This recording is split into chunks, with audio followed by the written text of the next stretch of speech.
Ya empezar.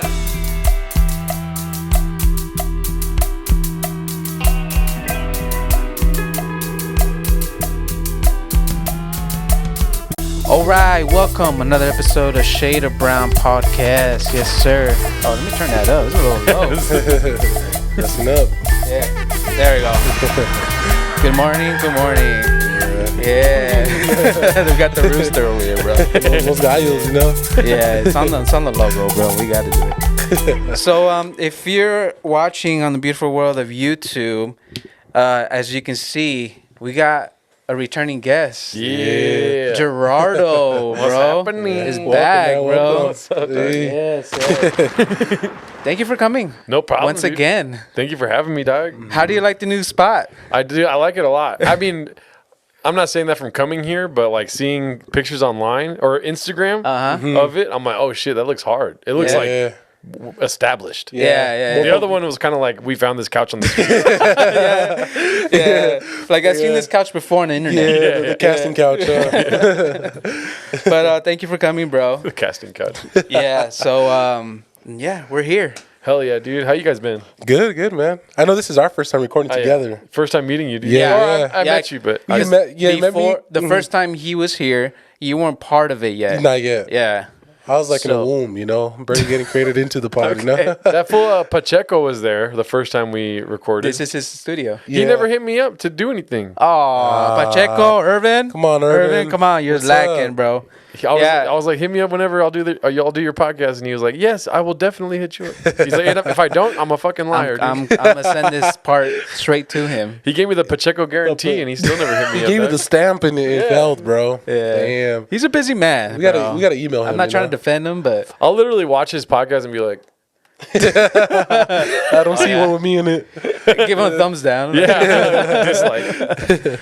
But yeah, Gerardo, he's here, bro. What's up? So obviously, first impressions, you slimmed down some. Oh, yeah. You're looking good, bro. Yeah, dude, thank you. I've eaten terribly this week, but I started running and working out. That's what's up, bro. That's the way to go. Yeah. What's the motivation, bro? The motivation to get skinny, honestly, is I'm very goal oriented, and so I want to start doing stand up a lot more than I was before. I've been doing stand up since 2014, so I've been doing it forever. You've been doing it for a while. But like my goal was like lose weight, and then you deserve to attempt to go out and do this shit. So that's Yeah. basically what. Whenever I think about stand up, I think about lose weight, and then you can start doing all the other motions. Because obviously you do it to look good up there as well, you know. You could look good in those pictures, you know. I forgot who said it, but your comedy changes with weight. So like every 15 pounds you gain or lose, your comedy changes. Yeah, you What? know they were saying about Gabriel Iglesias, if he loses too much weight, he wasn't gonna be as funny He's as not as before. funny. That's messed up, bro. Yeah, Yeah. So Yeah, I forget like, who said that. If you have bad health, you're funnier. Yeah. Basically. Pretty much. Yeah. Well, I wouldn't even say that. I say for me, my most comfortable weight was always 200 to do comedy. Yeah. And then I ballooned, dude. Like I did. I got up to 255. Oh, okay. You know what I mean? And then like it was just different. I remember hearing that whatever it was on a podcast or something, maybe Joe Rogan, but like I heard like my comedy changes with weight. I think it was Norm. I could be wrong. I forget who said it.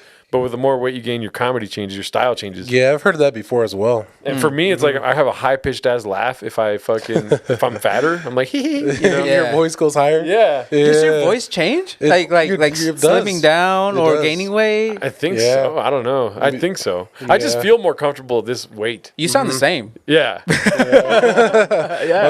Más guapo, you know.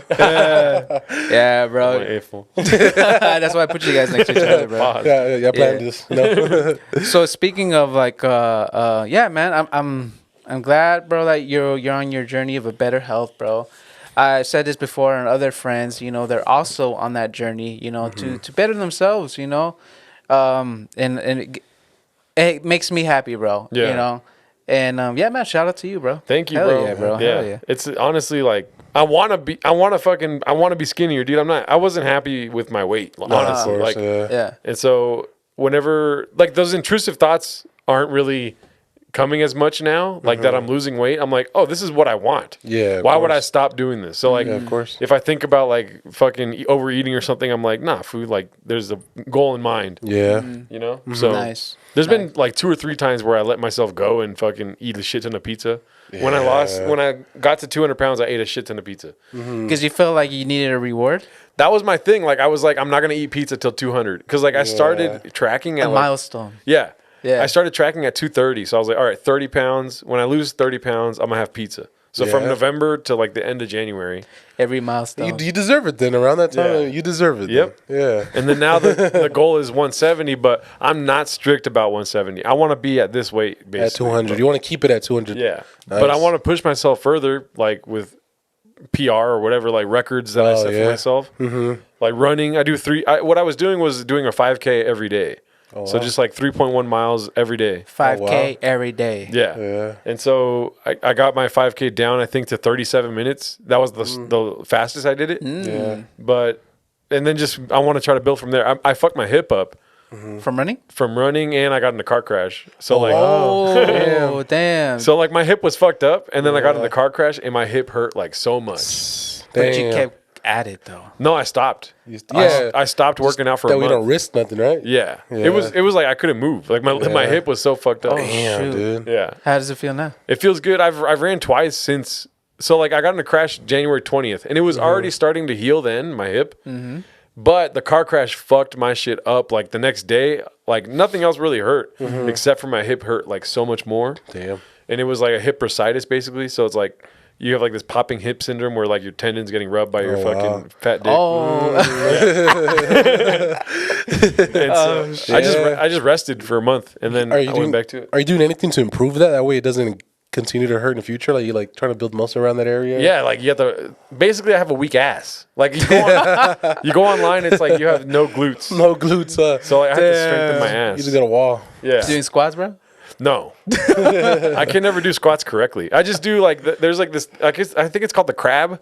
In your bed, you just do that shit. And then also like there's like this other workout where you push back on a weight. With your Oh yeah, leg. yeah. I do that one sometimes. To work out your glutes. Yeah. That's basically the extent of it. Yeah. Squats, whenever I do a squat, somebody yells at me about how I'm doing it wrong. So I don't want to fuck my back up or anything. Yeah, next time you come, you're gonna have a bubble butt, you know? Yeah, bubble butt. Bubble butt. Yeah, hell Bubble butt Gerardo. Bubble butt Gerardo, bro. Yeah. All right, so let's get to it, bro. Nice intro. So welcome back, bro. So from the last time you were here, we spoke about this pod that you were part of. Yeah. Yeah. So I gotta ask you, bro. What's that What about? happened? Isimo. Isimo. I don't know. I wanted to. I definitely felt like I was spending too much time editing Isimo, and that was a feeling that was going on for a long time. So, But like, you enjoy editing I do, but it's just like I wasn't even like watching the episodes anymore. because So, you like- felt like you were watching it while editing. I would literally watch the episode after recording it, and I would watch the I whole see. thing, and then like do little fucking signatures here and there, whatever that is for that episode, just like I get it. a running bit or something. Yeah. But it got to a point where I wasn't even like watching them anymore, and then just I wanted to do I really want to be that's why I started podcasting, dude. Like, Yeah. I started with Josh Gerardo because I wanted to get better at stand up. It made me better at stand up, Yeah. and so I don't know. I kind of lost sight of the overall goal. I wasn't getting up as much, and then I started getting up a lot more, and I was like, Doug, I need to do this. I need to, and then that's where all the goals come. Like, I need to Yeah. lose weight. I like what I'm hearing when I listen to my shit, but I don't like what I'm seeing. I want to like that too. I see. You know what I mean? Yeah.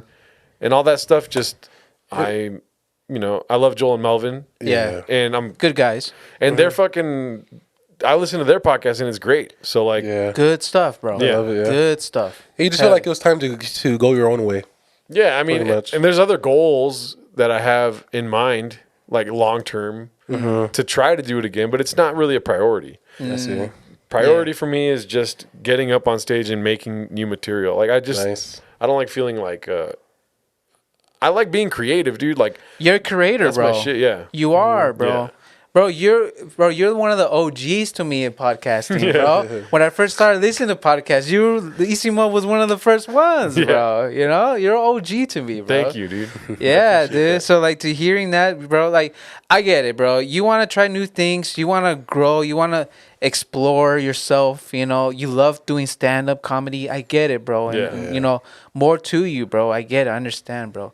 But bro, I was like, oh man, he's leaving Isimo. I know he let us still know. hurt a little bit. It still hurt, but you know, it's all good, bro. Like I even commented like, bro, like this is just a goat doing goat things, bro. Exactly, like yeah. you know, it's just a legend, bro. Like, you know, when that happened, he texted the group chat, "Hey, dude, Gerardo, man, he left Isimo." I was like, "Oh, what?" Yeah, you know, we're all devastated, bro. But you know, I mean, you gotta do what you got to do. I like Isimo. Like, I like the idea of Isimo, and I want to see it through, but I can't do it for a long while. Like, I kind of put like a limitation on like revisiting it, so that I wouldn't just jump in. Like, I just jumped in after what happened with Dominic and Ryan. I just jumped in, and I always had somewhat of a, and this is against nobody, dog. Like, I always had like a personal resentment about that. Yeah. Where I wanted to take time off and I didn't. Yeah. And so I just kept going, and then I regretted it eventually. So I'm like, fuck. Like, this time there is no going back for now. Sometimes that's what happens, bro. Like when you keep going at it after like these bumps on the road or whatever, you kind of wear yourself out. And then do you think sometimes that could cause you not wanting to do it anymore? I definitely feel like Like do you feel like if you did take a break, you would still be doing it? I feel like if I would have took a break, I would have chose not to do it anymore. Oh, still. That's what I feel like would have happened. I feel like that's the what I regret. I regret not taking a break during that time. I was still cooking on other shows. As like bro, I don't know what the fuck I was thinking when I was like, I could do 4 podcasts at once, and I did Too much. Yeah. I did that at one time, and it might have been 5 podcasts at once. Damn. I was working on Isimo, Raccoon Tweeties, Read the Bible with Me, Hate Watch, and then that's it. I think then since it was 4. Yeah. And so I told Hate Watch, like, I fucking love this show, but I can't do it anymore. I didn't like what the Bible was becoming, like that show. I was like, I don't want to do this, you know? And I still do Raccoon Tweeties, and I was doing Isimo for however long. And it's just been like 6 years of just every week something's coming out. Every week for 6 years. it's too much on your plate, man. So And you're very consistent, and like to be doing that for so long, and coming up for material, being creative, like you have that props for mindset. Yeah. Your mindset always on creative mode. Yeah. I love it though, dude. Like, That's who you are, huh? Yeah. No, well, stand up I truly love stand up. I love fucking bombing. I love fucking doing well. All of it is so fun to me. Yeah. And that's not the case with podcasting. I do love podcasting, but it's not always fun, dude. It's like, but the beauty behind stand up is that it's supposed to be fun. It's like you're creating this atmosphere for you. Now that you're not really doing podcasting, like you're focusing more on, stand up, what do you think the future of podcasting is now from your point of view? Like, where do you think it's going? Well, I mean, it's got to be, it just has to, like, I don't know. Because I've made money doing podcasting, it doesn't make it better. It makes it worse. Like, money makes everything fucking It didn't worse. made it more feel like a more like before making money when like per se first starting, like you're doing it out of passion, like you just want to hang out with the boys, have a few laughs, but then when it starts getting money involved, it starts to feel like a job almost. Like all that traction, huh? It's just like there's nobody there nobody is holding everyone accountable. And if it's somebody within the group, it's like, you don't like that fool. It's like, he's holding everyone accountable. You know what I mean? And so I don't like that aspect of things. I like being, Things get weird, huh? Yeah, it gets very weird. I like being by myself, dog. Like on stage by myself is fucking, it's your moment right there. no matter what happens, is like everything falls on me. So Of course. And in contrast to the problems I have, both financially and managerial, like I cannot do those things. I learned the hard way, but I'm not a good manager with money or people, dog. Like I just can't do that. Yeah. You know what I mean? So like, even if there's communication or whatever, there's a breakdown. So it's like, those things are not my forte, dog. I'm a plug and play guy. So like, if I plug and play, then I'm good in a podcast sense. But when it comes to being the guy that fucking made the name and made the podcast, like things fall apart. So like, it is what it is. I get you. But you learn from your mistakes also. And I have learned quite a few lessons. And I'm glad you mentioned that, like through your podcasting journey, and like through the bumps, even about the splits or whatever. And now that you're doing stand up, like that whole journey, I'm pretty sure you've learned a lot about yourself. Well, yeah, I mean, I'm a terrible communicator, so I'm trying to work on that. Like, I just can't communicate with others, dude. And I made a joke about it. So, like, you know, like, and that works. And it kind of gets the point across of what I'm trying to say. Mm-hmm. You know what I mean? But just, I don't know, taking it a day at a time, dude, like, fucking just, if I could just get better at that skill, I think that I can make it further in podcasting. You know what I mean? But like, as far as the future of generally podcasting goes, I don't know jack shit. I don't matter, dog. I don't count. So like, Bro, you matter to me. it's kind of an inside joke with the other show I do, but like, I don't matter. I don't count. But like the future of podcasting, I think there's like, you know, about the bubble, like there's a podcasting bubble caused by the pandemic. People are losing money on investing in podcasts.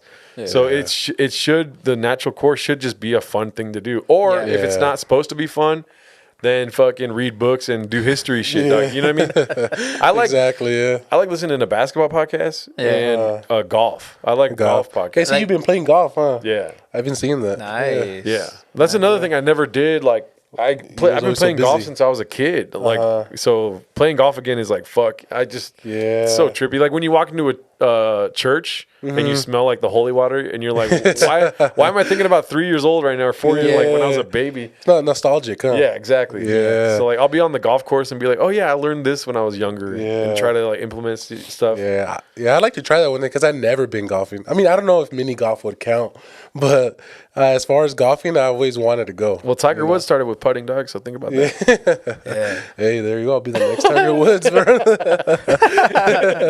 Gabe Woods, dog.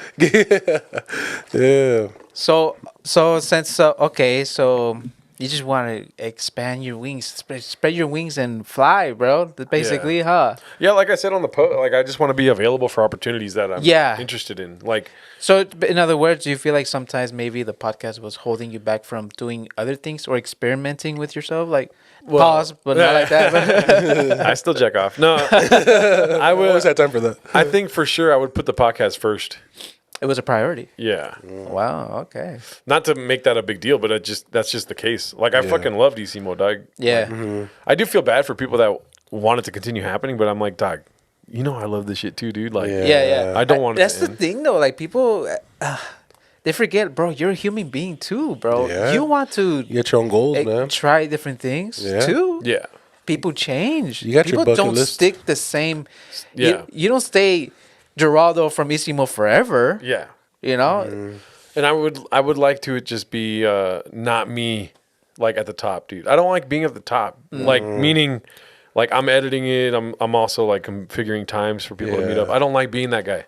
And I do it naturally, dude. Like that's what I naturally go into that state where I'm like, we're all doing this, right? We're all doing this together. Like, and it's you being a creator. Yeah, I got to figure out a way to remove myself from the process and just be a plug and play guy. And so if I were to bring it back, it would be in that sense where it's like there's somebody else handling these other things. Yeah. I'm not the fucking good guy, bad guy, thing. Yeah. And because I don't operate well like that too. I know that people could do that. That people can. There's a lot of things like during the journey of starting something. In our case, a podcast, right?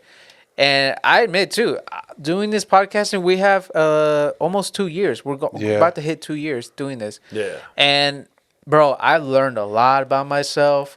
I've learned that I need to change a couple things about myself. You know, like other people didn't like about me. Yeah. You know, and that was the podcast, bro. Before the podcast, I was a hella introvert. Yeah. And because of the podcast, I got a little bit more extrovert. Yeah, that is true, man. That is true. You changed a lot. Yeah, no, in a good way. Yeah, and I'm sure like you could say the same thing about yourself. Before podcast, I was at an open mic every fucking night, dude. And so like while podcasting, like when I started with Josh Rardo, like I was still hitting open mics all the time. You know what I mean? Mm-hmm. And so with Isimo, I was still doing mics, but Isimo was successful off the first episode, dude. Like the first episode, we got 1,000 some odd views in the first day. Like, and we are nobody, dude. Like at this time, you know. Mm-hmm. And so I kind of focused a lot of my energy towards that. And then, and basically, my routine of stand up was fucking left in the dust. I would still do spots, I would still get shows and stuff, but I was definitely not on this trajectory I was on before. Oh, I see. And not even that a trajectory that I'm back to yet. Like I'm still trying to get better at this. You know what I mean? But I do have other things that I didn't have before. Like I like what I hear when I'm hearing like the audio of my stand up, like my voice more than anything. Not so like the material kind of sucks, but it's like I'm getting to a place where I'm like, I would listen to this guy for 30 minutes. Or of course, you know of course. Yeah. Nice. Yeah. All right. Yeah. So as far as Rest in peace to Nick Lanny, dude, because yeah, Oh, yeah, I rest saw in your peace. Yeah, I post. saw it today, man. Yeah, Sorry man. about that. it's all good. Yeah. I mean, Yeah. we were more acquaintances than anything, but Okay. he came on to Josh Gerardo like 4 times, and we hung out with him a lot at the time, but he passed away from a car crash. That's sad. Oh, wow. Yeah, rest in peace, Yeah, bro. rest in peace. Yeah. Yep. So speaking, well, just a little bit about Isimo. So how is your relationship now with Joe and Melvin? I mean, they're my boys, dude. I fucking love those guys. So Good guys. yeah, they're Funny great. guys. Yeah. Yeah, funny guys. Yeah. Very creative. Yes. Like, and what they're doing is fucking great. They have Soul Primos, Yeah. and I was actually on the live because they were live, right? And they were asking like the chat for names, Yeah. and I was there on the chat, and someone said "Sol Primos," and they took it. Oh, yeah? Yeah, I was on. Oh, I was shit. when they were live. That's tight. yeah, Sol I didn't give Primos. out no names or anything. I was just there to watch. Hey, your names would have been whacked. No, Yeah, I'm joking. yeah. So that was dope. That's a dope name. I like that name. I like it Yeah. too. Yeah, Yeah, dude. No, dude. Their show is fucking awesome. yeah. Like Very somatic now. they're funny ass fucking Yeah. foos, dude. They so are, yeah. Yeah, They are. bro. They are. Do you just times you miss them? I don't know. I miss recording for sure. Yeah, You know what I mean? And reminisce on that. I mean, I don't know. I don't want to lie to you and be like, yeah, dude. Like, Nah, but I get no, it. I fucking love those fools. Like, I would more than happy to fucking spend an afternoon with them or like hang out with them. You know what I mean? Yeah, catch up. But like, Yeah. you know, I got a lot of shit going on. Like, Yeah. I like to stay busy, dude. Like all the time. Yeah. So if it's not working on something else or doing stand up, then yeah, dude, I just don't think about them. Honestly, Yeah, yeah. I listen to their shit, and when I'm in, this is probably a good way to answer the question. When I'm listening to Soul Primos, I'm like, fuck yeah, dude. I wish Hell I would yeah. say this right now. Yeah. You know what I mean? Oh, okay. I see. But it's not like Yeah. that romantic. It's just like, oh, dude. And then I'm thinking in my head, just like people that listen to our show probably do Yeah. whenever they're listening. You know what I mean? Yeah, yeah, But- for sure. Yeah, I do raccoon tweeties. So like that shit is like, it's so like Brendan knows this, my homie that I do it with. It's just it's just like, dude, I just show up. There's no thinking involved. It's just like, I do my thing, dude. I'm not trying to like shape it into something different. You know what I mean? Yeah. He made a show called Raccoon Titties. and like it got gadooshed on Apple Podcasts, so you can't say titties. Oh yeah. What? It's like a sexual word, no? Dog. Like, he's acting like he doesn't know Like what is that? what titties are. I know. Little kid right here. No, but I don't know what that is. it'll put asterisks. So like it says raccoon T asterisk. Yeah. And so when you search raccoon titties, it doesn't pop up. Ah. So when I first started working on it, I was like, hey, fool, we talk about Twitter a lot. What if you just call it raccoon tweeties? Nah, yeah, that's a Yeah. good one, yeah. He was like, I'll do whatever. He was like, I'll do whatever to make it better. Yeah. Yeah, that'd be And- searchable. You know, it's, Yeah, that shit's grown a lot for the last. I've been working on it for almost 3 years now, so it's like big now. Like Sick. it's crazy. Like we can get anywhere. It ranges from like 2,000 to 6,000 views or listens an episode. Nice. That's good, man. So- That's great. That shit's dope. And Yeah.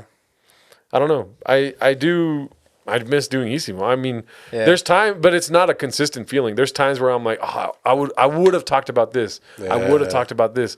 Meaning like not current events, but like a feeling I have. Your inner podcaster kind of comes out a little bit. that was like Yeah. that was a big thing for me too. And this is more of my device than anything else. Like my doing is that it became something different. It's like before it was about talking about Latino topics or Yeah. any topic, and then I our remember you guys take would on do them. your homework on those topics, dude.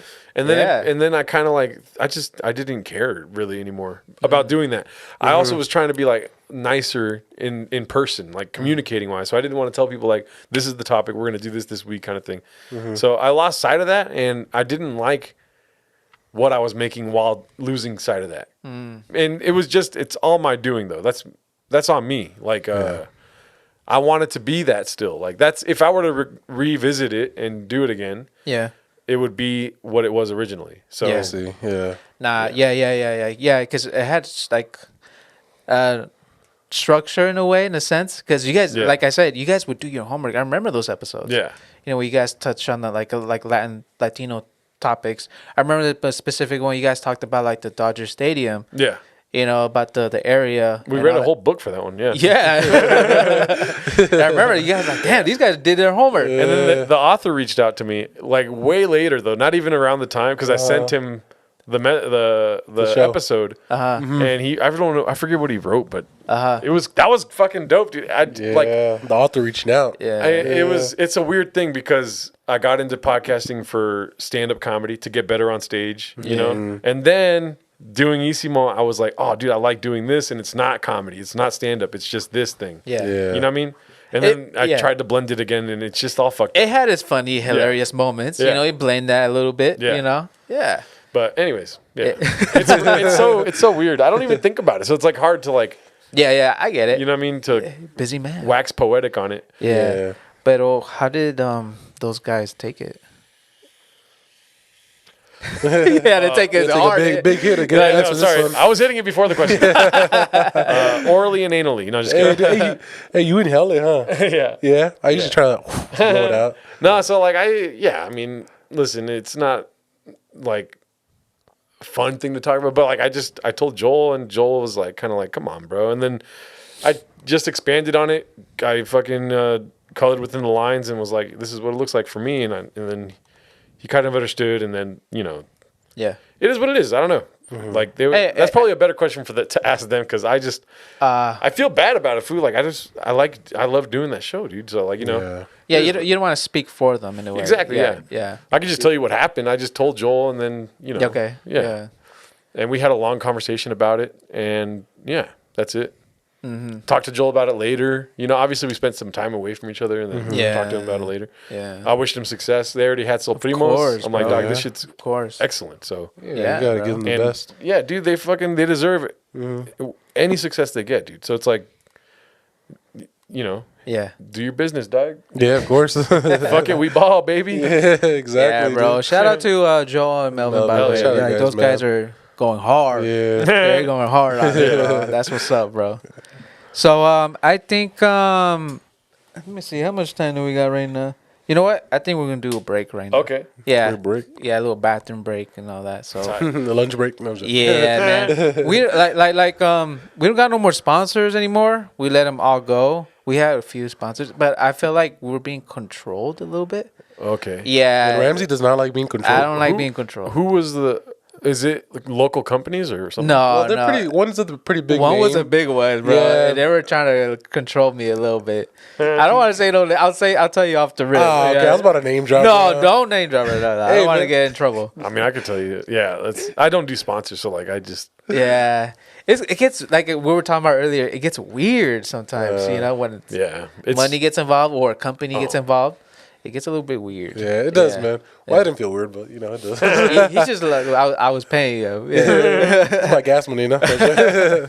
But we'll be right back. All right. Shoo.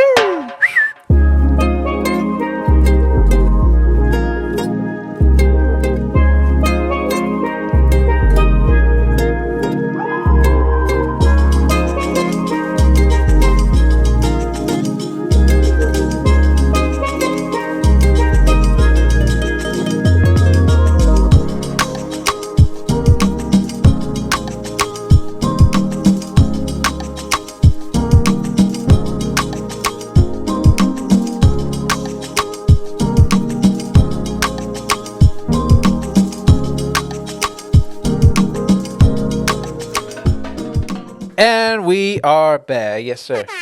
Yeah. All right, then, Gerardo. So, yeah, we touched on the whole Isimo thing. It sucks, bro, but much love to your boys. So, we'll talk about you right now, as of now, what you're doing, bro. So, right Yes. now, you're doing your stand up and you're pretty serious about it. Yeah. Yeah, so Yeah. how's that going right now? I love stand up, dude. I like yeah, there's sorry, I read the questions before, so I'm like I know what you, so I'm like already thinking of, but no, dude, stand up is dope. Shout out to Jesus Sepulveda. I fucking for the most part I open on all his shows. Nice, And, nice. He's a down ass fool, dude. He's hilarious. Yeah. Yeah, dude, stand up is the shit, man. I go to open mics all the time. I talk to people that are just starting stand up, and it's always fucking fun, dude. Yeah. It's like a different thing every day, huh? I'll tell you, like, you never see the same thing twice for sure. And when I first started doing stand up, or when I first started seeing any success from stand up, like I'm a alcoholic. I'm a fucking crazy person. So like, I lost sight of a lot of things, but like, what's important to me is just having fun now. Yeah, so of course. And that's what everyone wants. Nobody wants somebody that takes it too seriously. So like, of course not, man. You gotta have fun doing this. Yeah. So you have you ever tried it? tried what? Stand up? No. Have you? I don't think I'm funny enough, bro. I'd be down to try it one day. I mean, I'll probably have to be They do drunk to try open it. mics here. I see them all the time. You know, they do them. So I'm more of a musician. I'll be more down to play live. Yeah. Play something live. Yeah. I didn't even notice the guitar till right now, but I saw Taylor. I play a little bit of the guitar. Okay. I'm more of a drummer, singer, and pianist. Yeah. Yeah. Pianist? Well, pianist, my bad. Hey, fool, I got some pee you can analyze that. Analyst. Yeah, but I'm more of a musician, bro, producer, whatever. So I'll be more down to do that, bro. Yeah, I'm more into humor stuff, so Yeah. I remember I'm a perfectionist, dude. So like, Yeah. I used to do music. I still do music to this day, but like I used to play music and record every day before I started doing stand-up comedy. Yeah. And I remember I went to, this might have been after I started doing open mics, because I didn't really understand the concept of an open mic when I was younger, like before being 24. And so when I started doing stand-up, I heard about music open mics, and I was like, let me try this shit out. So I went to the Back to the Grind in Riverside, where I used to do stand-up when I first started back in 2014. And I went there with my guitar, and I tried to do one of my songs, and I just stopped halfway through, and I was like, "Fuck this!" You flopped. What? You stopped like midway of your song? Yeah, because like I said, to a fault. Like I just like, if it's not good, or if it's not somewhat If perfect, it's not perfect, I guess. yeah, You you know what I mean? stop it. Yeah, That's the one thing that I loved about stand up, dude, because I was in theater, like in college, acting and learning lines, shit like that. And that's one thing I really loved about stand up was like, yeah, you can, do your thing verbatim, but you're just playing around on stage. Like I love being on stage ever since I was a kid. So like, doing stand up, I was like, oh, dude, I could say whatever I want. I don't have to say what Arthur Miller said, dude, or Shakespeare or shit. And that was like so freeing to me. yeah, that's cool. But for whatever reason, I can't let it go. When it comes to music, I'm too serious, dog. Like, like my girlfriend will tell me, like, you never wrote a song for me. And I'll be like, you don't want me to, dude, because it all goes bad when I do that. Like, it's always going to be like, I write a song for a girl, and then I end up breaking up with her or something, Yeah, it's always gonna remind you of her, the song. And It's so, a like, music curse, bro. Yep. For like 3 years, I was always like, no. Yeah. Like, no. Yeah, so you think you could write music? What do you mean? Hold that Like- thought, bro. Something's fucking with my mind. I need to make sure it's recording over there. Oh, Bro. okay, you're it's good. fucking with me right now. I think you got it. I think I did press it. I Right? hope you got it. Yeah, I did. Okay. It was fucking with me. What were you saying? So I was pretty much saying like, you Okay, know, hold on. Okay. All right, go Yeah, ahead. clap. Yeah, I got to clap, bro. So like I was pretty much saying, since you're saying that she wanted you to write a song for her, do you think you'll be able to write a song? Yeah. Yeah. Oh yeah, dude. I wrote a song the other day in my head. Completely forgot it, but like That was in the moment. I remember what I was saying, but I don't remember like how I was like, oh, this is something I learned in acting, but fresh, new, and interesting. Yeah. I'm always saying that in my head. I'm like, oh, this is fresh, new, and interesting. And I was singing it over and over, and then the next day I was like, what was that little tune I had? And I forgot it, but I remember what I was saying. Yeah. But like, yeah, dude, I could definitely write a song, and I just don't, because dude, I'm a fucking maniac. Like I still make music on my computer without a guitar or anything. I do music for my other show, but it's cover songs of famous songs. Oh, and I then see. we just change the lyrics.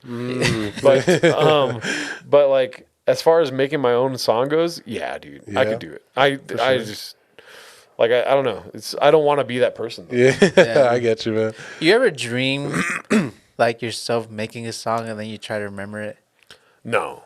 That happens to me a lot. Bro. Yeah. Really? That happens to me a lot, bro. I dream like a melody or whatever in my dream, and then as soon as I wake up, I go straight to the keys and be like, And "Yep," write it down. Okay. and record it. MIDI or whatever. Yeah. So piano is your main thing then? drumming is. Oh, okay. Yeah, drumming. I'll say in order: drumming's number 1, singing number 2, and piano third, Yeah. and then guitar.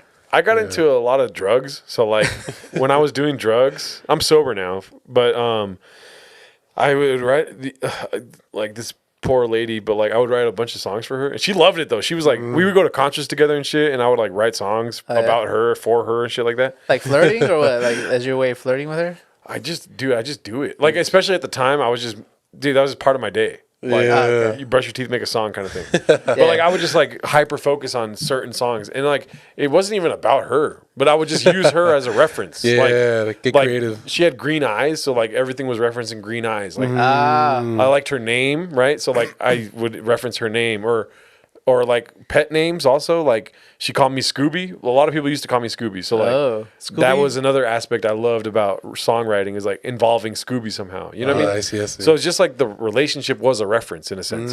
Yeah. Yeah. She was your canvas, bro. Yeah. Well, no, but she was definitely a paint that I would go into every now and again. But like, I don't remember some of the songs. Like I know the riffs. I only know the riffs, but I forget the verbiage of the song sometimes. I see what you mean. She used to call me Scooby, some shit like that. Yeah. I just remember like little snapshots of shit. Yeah, I get you. Yeah.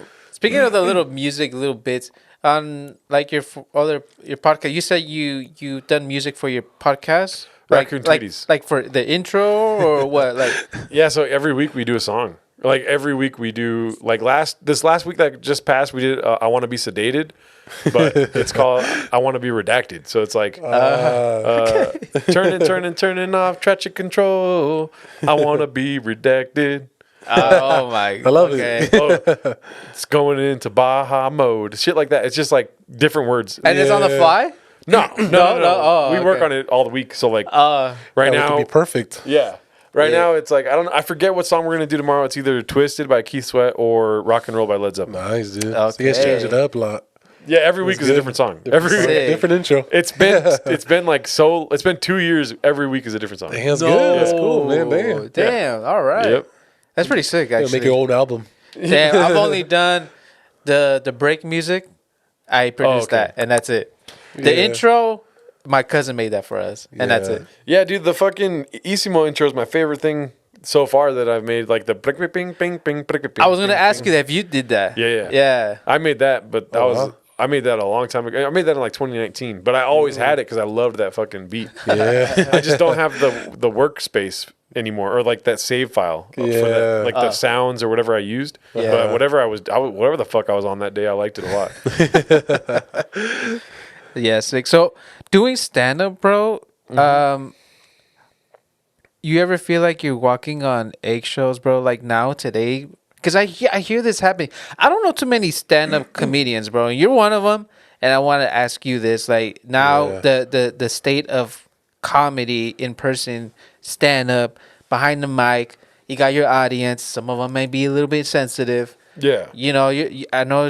Do you ever feel like you're walking on eggshells? No. Especially like you're in the LA area. Yeah. A lot of Especially around there. sensitive people. Yeah. Well, that's the thing. Like, I think it is, you don't want to be mean. You don't want anyone's feelings to get hurt, stuff like that. But it's like funny is king, in my opinion. So, Of course. Yeah. like, I tweeted once on Halloween. I fucking hate Twitter, right? But like on Halloween, I tweeted contemplating dressing up as the Joker or Hitler. But it was also during like this whole Palestine fucking Israel thing, right? Okay. And so my homie texted me and was like, "What are you doing?" And I was like, "What do you mean?" I thought that was funny, and I just didn't. I just completely forgot context of there's a fucking what's war going on right now, happening in the Holy Land. So like, Yeah. I deleted the tweet. I'm like, "Dog, I just thought that was funny. Imagine thinking that you have to, or imagine thinking you want to be Hitler for Halloween."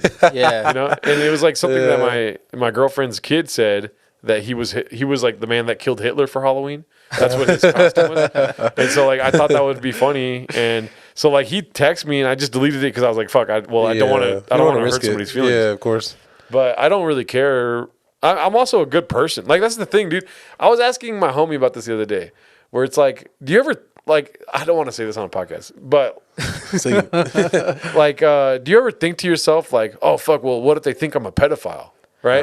Because And you then were in your trying to head- say something, and then you're like, wait, but I'm not a fucking pedophile, dude. but Like, I'm not. Yeah. Why do I need to prove it to you? Yeah, like that shit. It's so crazy Yeah. to think that way. Yeah. But it's this fear based They type might shit. get the wrong idea of you. Yeah. Like I think the thought literally was like that I wanted to stay with my sister, like at her house, but she has kids. I'm like, what if they think I'm a pedophile? I'm like, I'm not a fucking pedophile, dude. You're their uncle. Yeah. I'm their uncle, dude. It's so stupid. But anyways, I don't like saying that because then it's like, why would he think that? Yeah. That's the whole point of it. That Yeah. what I'm saying is like, why would I think like that? Yeah. You know what I mean? And so that fear-based shit, I rather just stick to trying to stay funny. So like, when it comes to being funny, whatever is funny, you should at least try.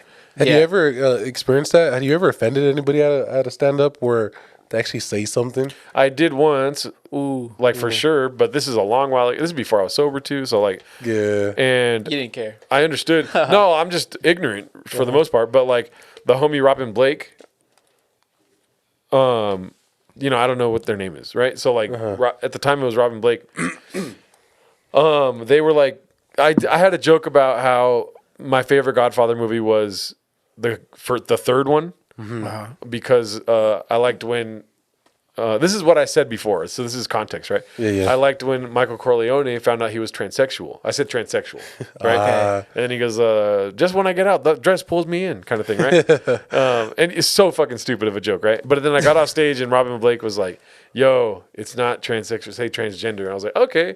And then I was like, okay, for sure. From now on, when I do it, I'll do that. And then so I started doing that. And then somebody told me, and maybe they're just like, not the best source for what you say kind of things. Yeah. But they came up to me and they were like, it's trans person. I was like, fuck whatever it is, dude. I don't give a shit. They always changing over change it, there, dude. bro. They're I'm always just kidding. changing. It was a joke. I'm not saying fuck. I'm just, but I'm like, I'm stopping at transgender, dude. Yeah. Or just say trans, bro. Yeah. Yeah. Keep it open. Exactly. Yeah. Let them add the second part. you know? For me, obviously, like no matter who you are, why buy a ticket to a comedy stand-up if you know eventually someone's gonna say something offensive?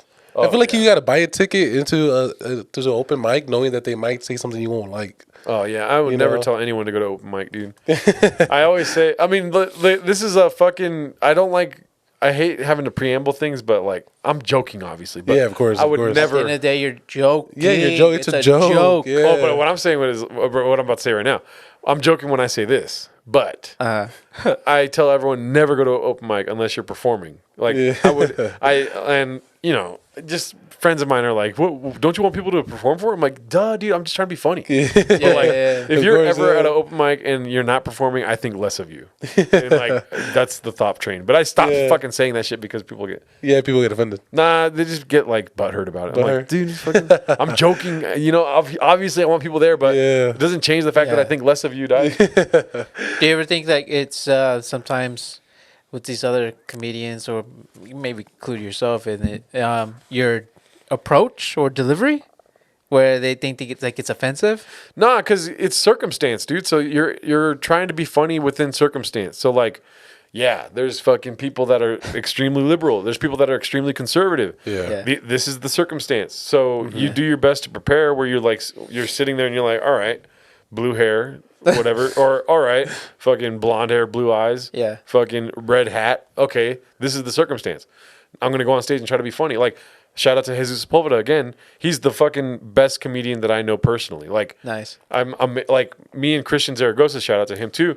We'll sit there and watch this fool on stage after going on the same stage and be like, what the fuck are we doing if that's stand up? You know what I mean, kind of thing, right? Yeah. But I watch this fool change up everything he does. So like, there's words in Spanish that he'll say for a Latino crowd. He has that same saying, but for this crowd now, and it's like something different that he says, like no se hagan or whatever. And he's like, don't lie or whatever the fucking word is in English. Or nombre Nick. He'll change the shit. It'll be the same joke, same delivery, same verbiage. Just those moments he'll change. He has a formula too when he gets up there.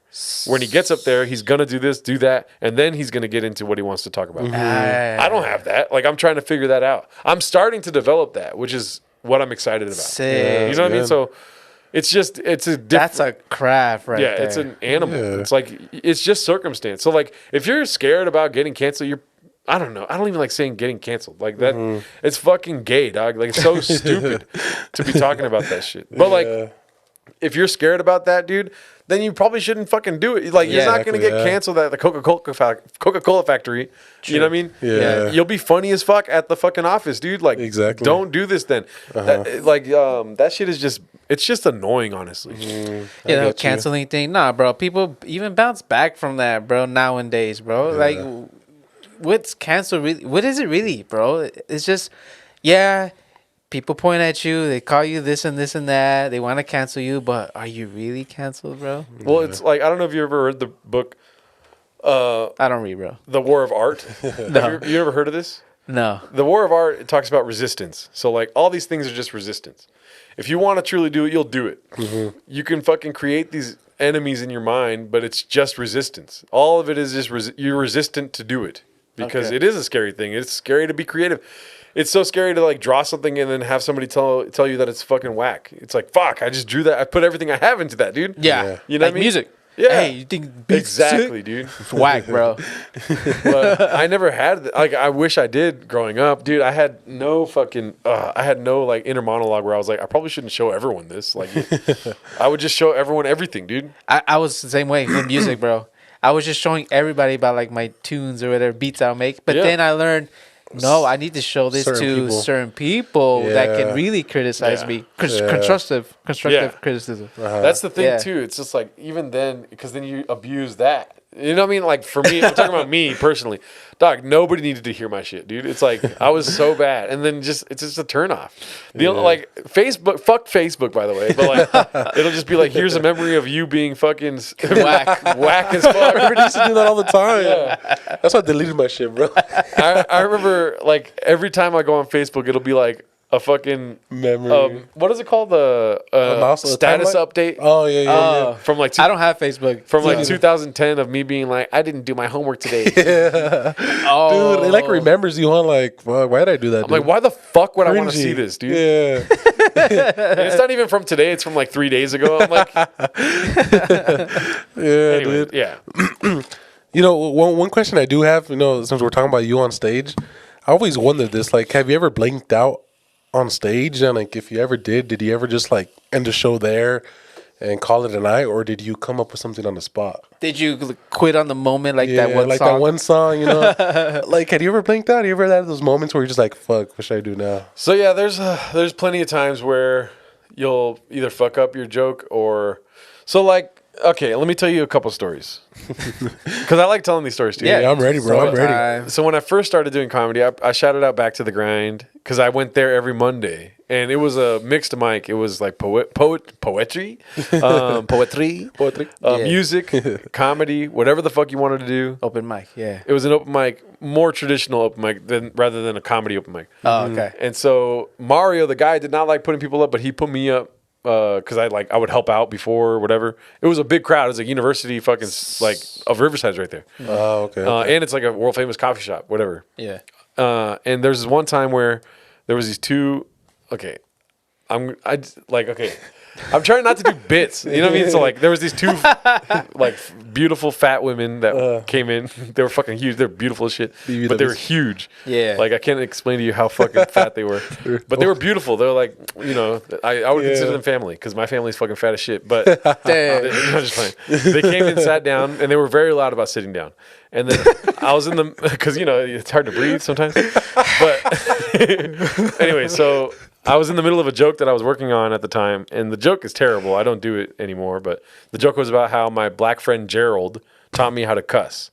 I had one of my best friends. What a name too, Gerald. Gerald, perfect name. My name is Gerardo. His name is like he was really my homie. Like he looked Gerardo's Hispanic, Gerald the black folk. Yeah, he looked like a super old black guy, dude. He had glasses, but what's up, man? We were always chilling in high school and middle school. So like, and the joke, I didn't even write the joke. The homie that got me into stand-up wrote the joke for me and was like, do this, because he was trying to make my act clean because he didn't want to see me go through the hardships of doing open mics with dirty material. Mm-hmm. So I made a choice later. I was like, fuck that. I'm doing dirty shit. But he wrote the joke for me, so I'm just like trying this shit out at an open mic. And the joke is, he taught me how to cuss at an arcade. Right? Not true whatsoever. It's just something that this guy wrote. And so I'd be like, "What's up, Gerald?" And he goes, "What's up, motherfucker?"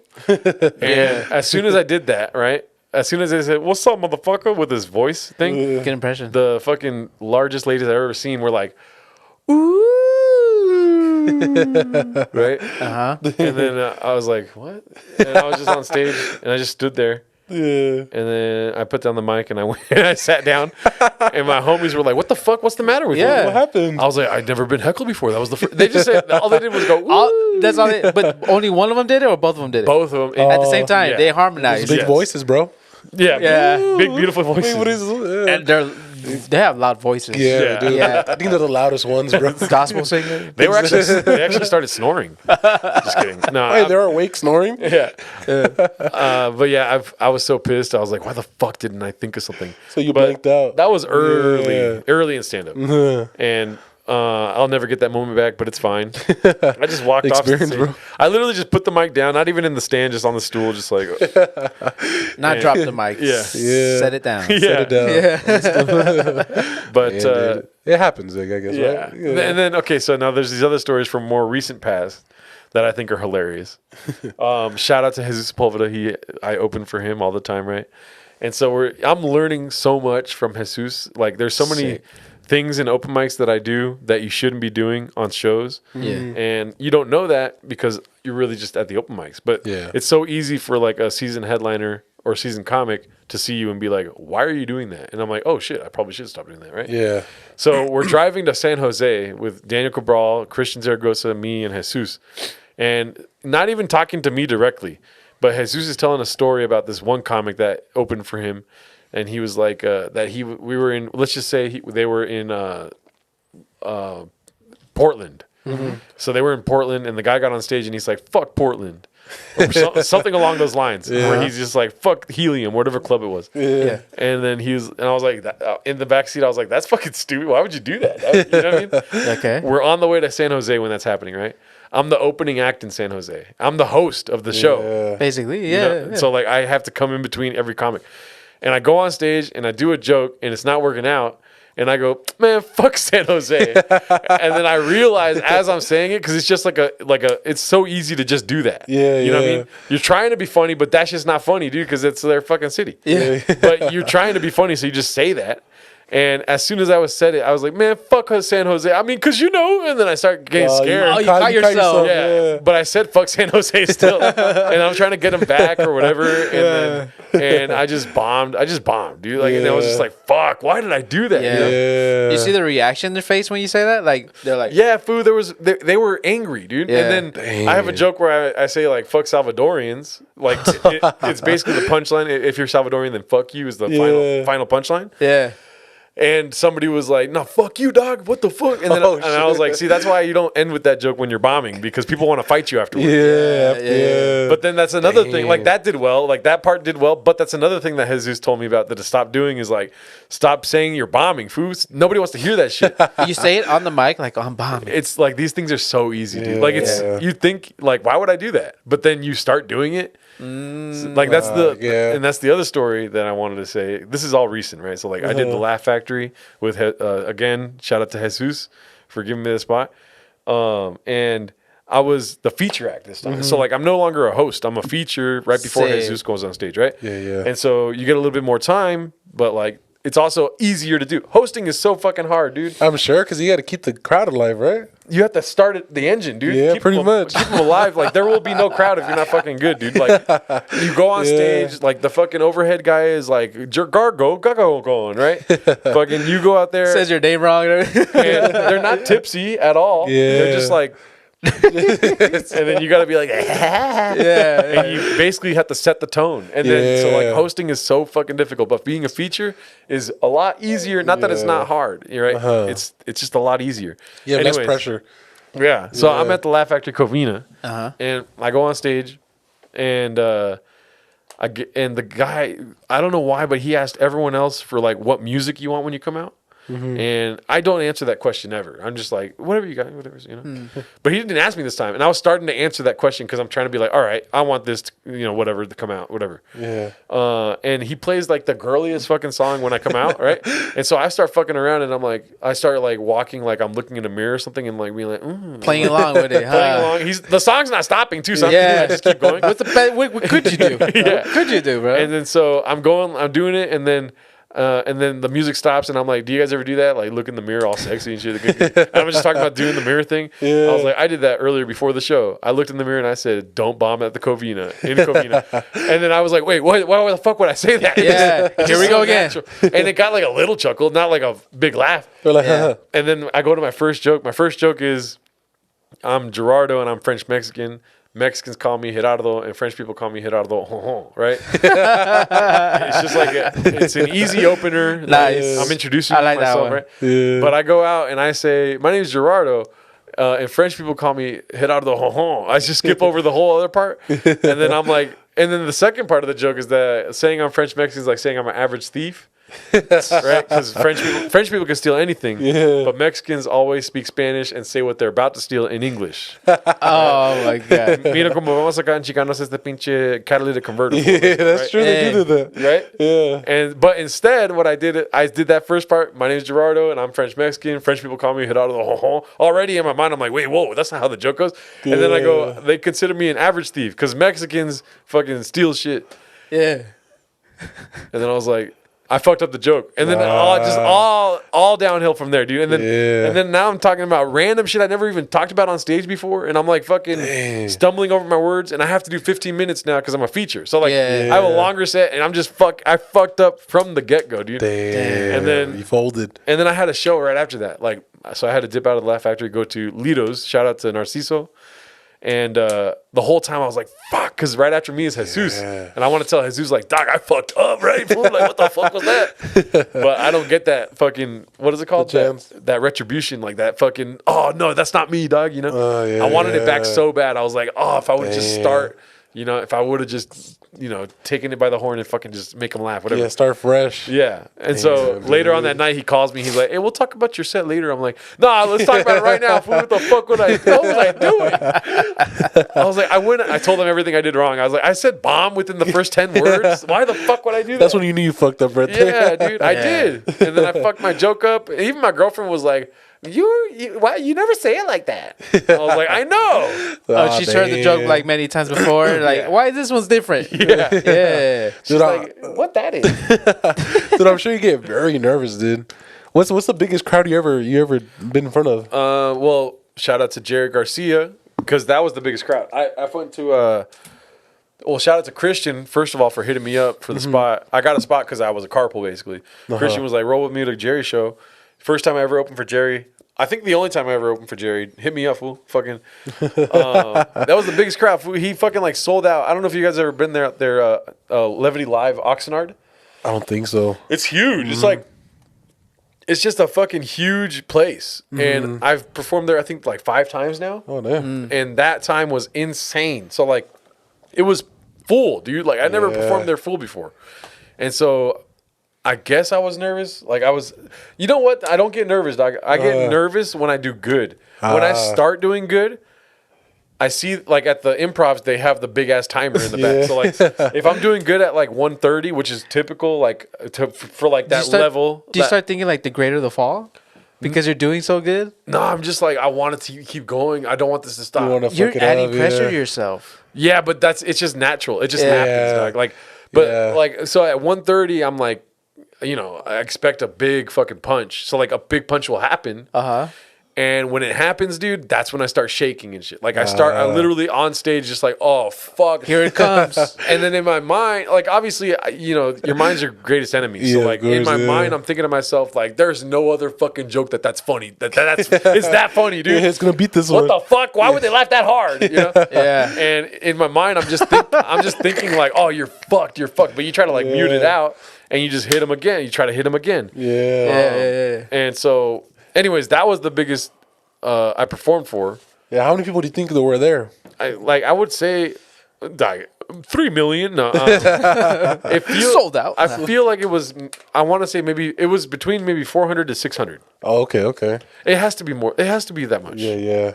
It was insane. It was insane, dude. And then it's a different. It's just like listen. When people talk about performing for arenas, they're like, "You think it'd be different, but it's not." Dog, that shit was different as fuck. dude. Like, More eyes watching. You weren't man. expecting that many numbers? No, trust me. Yeah, I was. Like you don't know until you walk out stage. Oh no, you know. Oh, 'Cause, you know. the green room's right there, so you can open the door and be like, "Oh damn." Yeah. The feeling is just like it's just like, oh yeah, dude, I want to do like, this is what I want to do. Yeah. Motivates you can, to like yeah. you can lose sight They of don't that. joke with you like when you're like waiting, like when you're about to go up, like, "Hey, bro, there's like 600 people out there. Don't bomb it, bro." No, dude, don't ever. I mean, no, it's Yeah, it just makes like you more nervous, bro. you know what I used to do. That's like a no-no, huh? Like, don't I just not even that it's a no. It's like, why would you do that? Why would you do that? don't say that to me, bro. Yeah. No, but I remember when I was coming up, like I'm still coming up, but like when I was at a lot of open mics when I was before sobriety and shit like that. Yeah. My whole thing was like my fucking superstition thing was I would go up to somebody and convince them that I'm gonna bomb. Yeah. Like convince them. Like yeah, I Is got that your before stage ritual? It's like it was. Your punch. It was like it was really my ritual. Like Yeah. it was so funny to me too because people would even know about it, and I would still try to do it on them. And maybe sometimes people would like give in and be like, "Yeah, fool, you're gonna bomb." Like, but that's my thing. Like I would go up to like rest in peace to Nick Lani, dude. Like It's like lowering your expectations. That way you could feel like you're doing better. no, I thought it was so funny. It's like be funny before being funny kind of thing. Yeah, okay. You just feel funny on stage. Okay. Like Steve Martin said, put fish in your shoes, then you'll be funny because it's a funny feeling kind of thing. I don't know. Oh, okay. So I, like I get the analogy. Ridiculous thinking kind of thing. Yeah. But I would go up to people and be like, "Yo, dog, I'm gonna bomb today, dude." And he's like, they'll be like, "Nah, fool, you're fucking funny." I'm like, "Dog, I didn't eat," or like whatever else. I'll try. I have to My think. stomach I hurts. didn't eat. I have to like twist like in my mind. I'm like, dude, the next joke I say the N word in, they're not gonna like that shit, dude.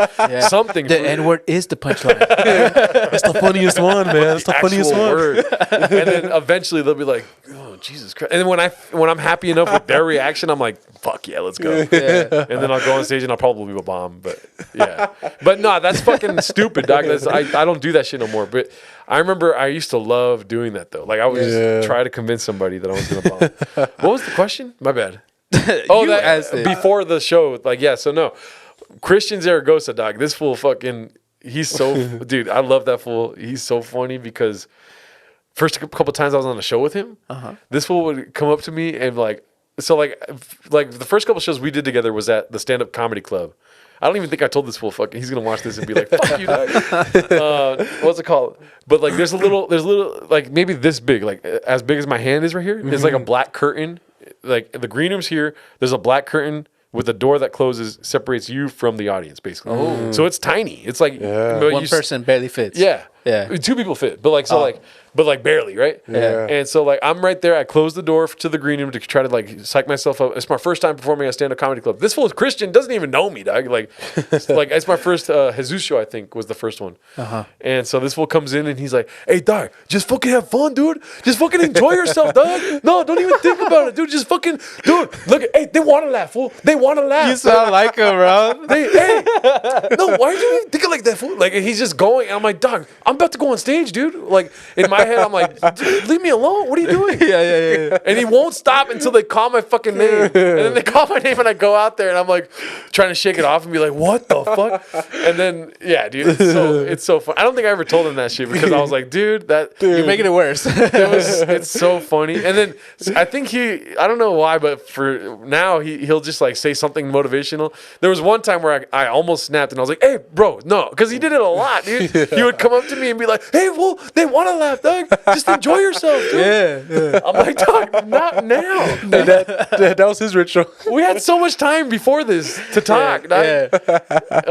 But yeah, no, it's so that's funny, funny. dude. And we hit mics together all the time, so I yell at him sometimes about like, "Hey, just fucking stop thinking, dude." But yeah, anyways.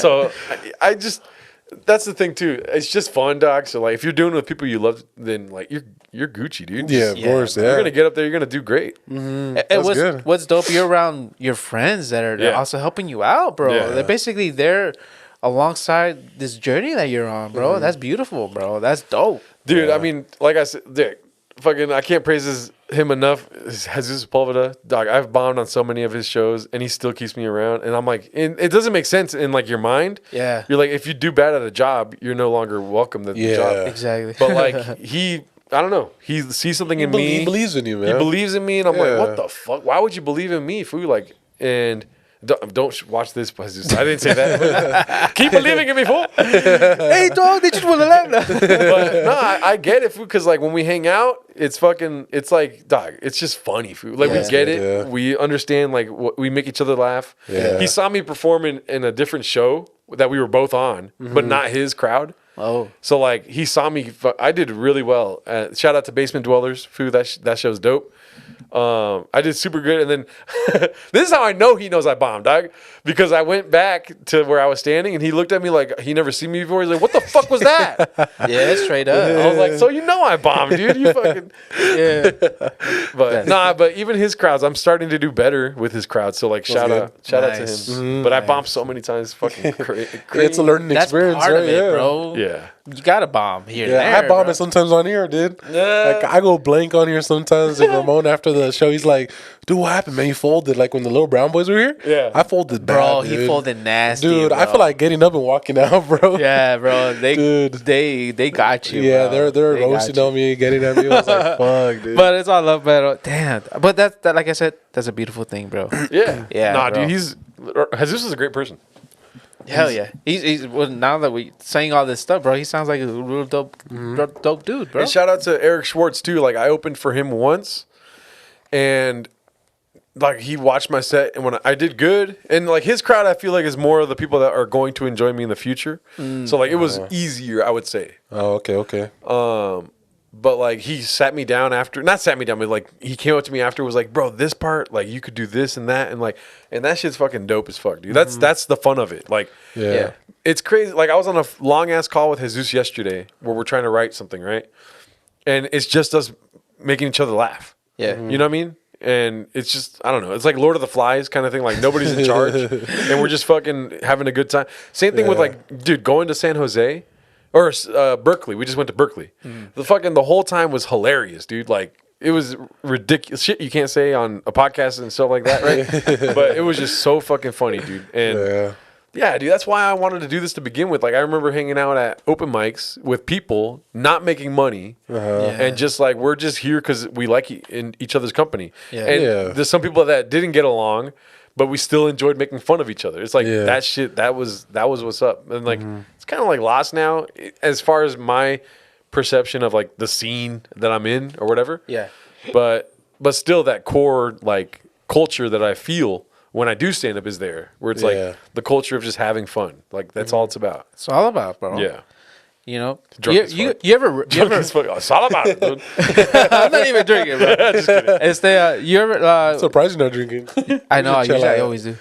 Yeah, you ever like get into like the roast sesh? That's part of comedy too, bro.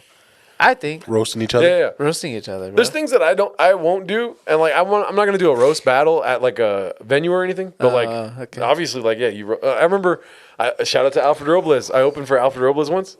Yeah. And I was like, all right, fool, I want this guy to like me. Like, fucking, he does shows all the time, so I'm gonna try to make him laugh, right? And then so one of his homies came up, and they were roasting, like they were all roasting his homie, Alfred's homie, right? Damn. And so I was like, this is my chance, dude. And so like I was like, you look like if John Leguizamo was still in high school, fool. Yeah. Or like you look like a fat John Leguizamo, something offensive, dude. And like, and then everyone stopped and looked at me and was like, "Who the fuck is this guy?" But Alfred was like, you know, like laughing. I was like, and then I just walked away. I was like, "Well, fuck." I was like, "Well, man, at least he It's left." just like I felt like a fish out of water. Fool. I'm like, Yeah. but yeah, the homies like, yeah, you roast them, fucking. Yeah, I think this is part of it. I went fucking It's like, golfing. it's good practice, bro. Yeah. Yeah. But I don't like doing crowd work. I got to get better at these things. Not that I am adverse to it.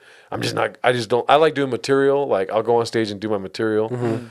Crowd work is not one of my fortes. You know what I mean? Especially like as an opener or a feature. Yeah. Like they came to see the headliner, so let that fool do all that shit. Like the crowd work stuff that's like more easy.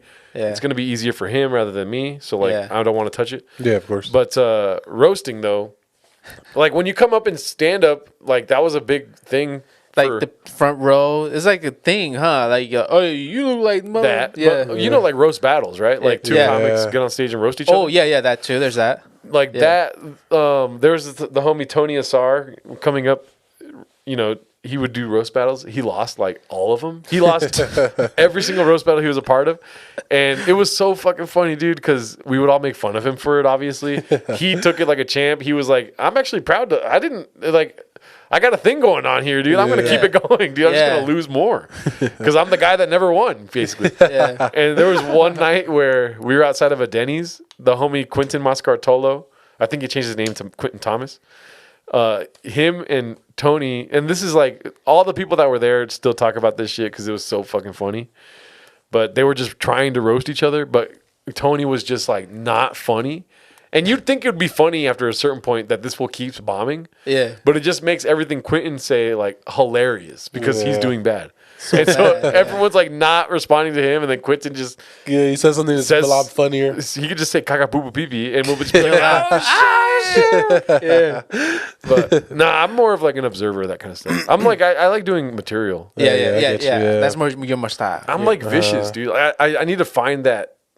Not vicious like, oh, that fool really got you. I'm a vicious like, dog, chill. Like, you know? Like, there was one time, there's this one, like, I go to an open mic. I feel so bad. I won't say her name, but like, there's this mom that gets drunk at the open mic, and she does comedy at the open mic. But she gets like bad drunk, right? Like she's twisted like early, out of control. Like, half past tipsy like yesterday and still kept going, you know what I mean? And so like she's always there, but she always fucking talks during my set, dog. Like, and I'm working on shit, you know what I mean? And so like this is water under the bridge now because like I've talked to her and I was like, I'm sorry, I just get real frustrated when you talk during my set, whatever, communication, right? But there was one time on Halloween where and listen, it's not even like it's not a good roast. I'm not trying to say this is a good roast. I'm trying to say that I'm like too rude sometimes. And she was dressed like, I could only say like the Tin Man from Wizard of Oz, right? And she was dressed like that, and she said something during my set, and I got so mad because it's always right before the punchline. Yeah, she ruins it. You guys are on this journey, whatever, and I'm not trying to do this joke at shows. I'm trying to work on it so I can take it to shows. Yeah. And then like try it out eventually, right? In front of people that came to pay to see comedy, whatever. Yeah. And she said something, and I was like, give it up for her. She dressed up like her fucking dildo today. Or like her, she dressed up like her vibrator. Damn. But she's not crying this time or something like that. And I kept going. Yeah. And then I was like, I felt really bad. I was like, what the fuck? Hey, you just leave the mic. I was like, roast the hell out of it. It was so funny to me, but afterwards I was like, why would I do that, dude? Like, I got to talk to her and tell her like, listen, just like, don't talk to her in my sets. Yeah. This is what happens when you talk to her in my sets. I don't like doing that though. That's yeah. Damn. Hey, man, you gotta put her in a place. I'm joking. No, dude. She puts herself in that place with 5 drinks. She victimized herself dressed up like that. Huh? She walked in on that joke. Yeah. But yeah, it's that shit's fun, dude. Like, I mean, it's just like with your homies. You roast each other, shit like that. Yeah. I like roasting, bro. Yeah. I like just roasting family, though. Yeah. You know, like I roast him all the time. Yeah, I roast him sometimes, too. Yeah, but it's not as good as mine. Yeah. Like, I wish I'm not talking to you guys. I'm talking to God. I wish, like, that I was able to, like, lightheartedly do things. But I go too deep. Yeah. Like, and not even, like, that I'm, like I said, it's not that I'm good at it. Like, oh, this fool goes deep. Like, no. Dog, I'm not trying to be funny. Like, subconsciously, I'm trying to hurt your feelings. You know what I mean? You cut deep. Yeah, like, and I don't want to do that shit. I just want to say, like, hey, look at this guy with a brown hat, huh? Yeah, something like that, you know, or whatever would be funny. But for some reason, I go into this fucking like mode of Mike Tyson in a fucking you zone out. You're like, fuck. All these references make it sound like I'm bragging, but I'm not. No, I'm no. terrible at it. I suck so bad at it. But yeah, Gerardo, man, in the house, bro. Yes, sir. Yeah, so I mean, I don't got no more questions. Do you got any more questions for Gerardo? I had a curious one we talked about earlier. I've been looking through your stuff, and I always see that you're posting about a kiwi diet. Oh, okay, yeah. What is that like reference to that? I mean, is that actually an actual diet, or what do you mean by that? Diet? Yeah, kiwi so diet. are you only eating kiwis? Okay, so listen, dude. 3 pounds a day. If anyone from Raccoon Tweeties is here, don't. I'm just gonna tell you how I thought of it. Yeah. Okay, because it's a joke, right? Okay. But it did come from a real place, all right? Because, listen, okay, let me ask you guys a question. Okay. You guys ever started a new diet? I've never dieted. Never? Never. I don't dieting need right to, now. bro. I'm dieting right now. I'm trying to gain weight. Oh, okay, but you saw that includes diet. So, I like, guess that is some sort of diet, right? So that's called a diet. yeah, so, like, A bad diet. No.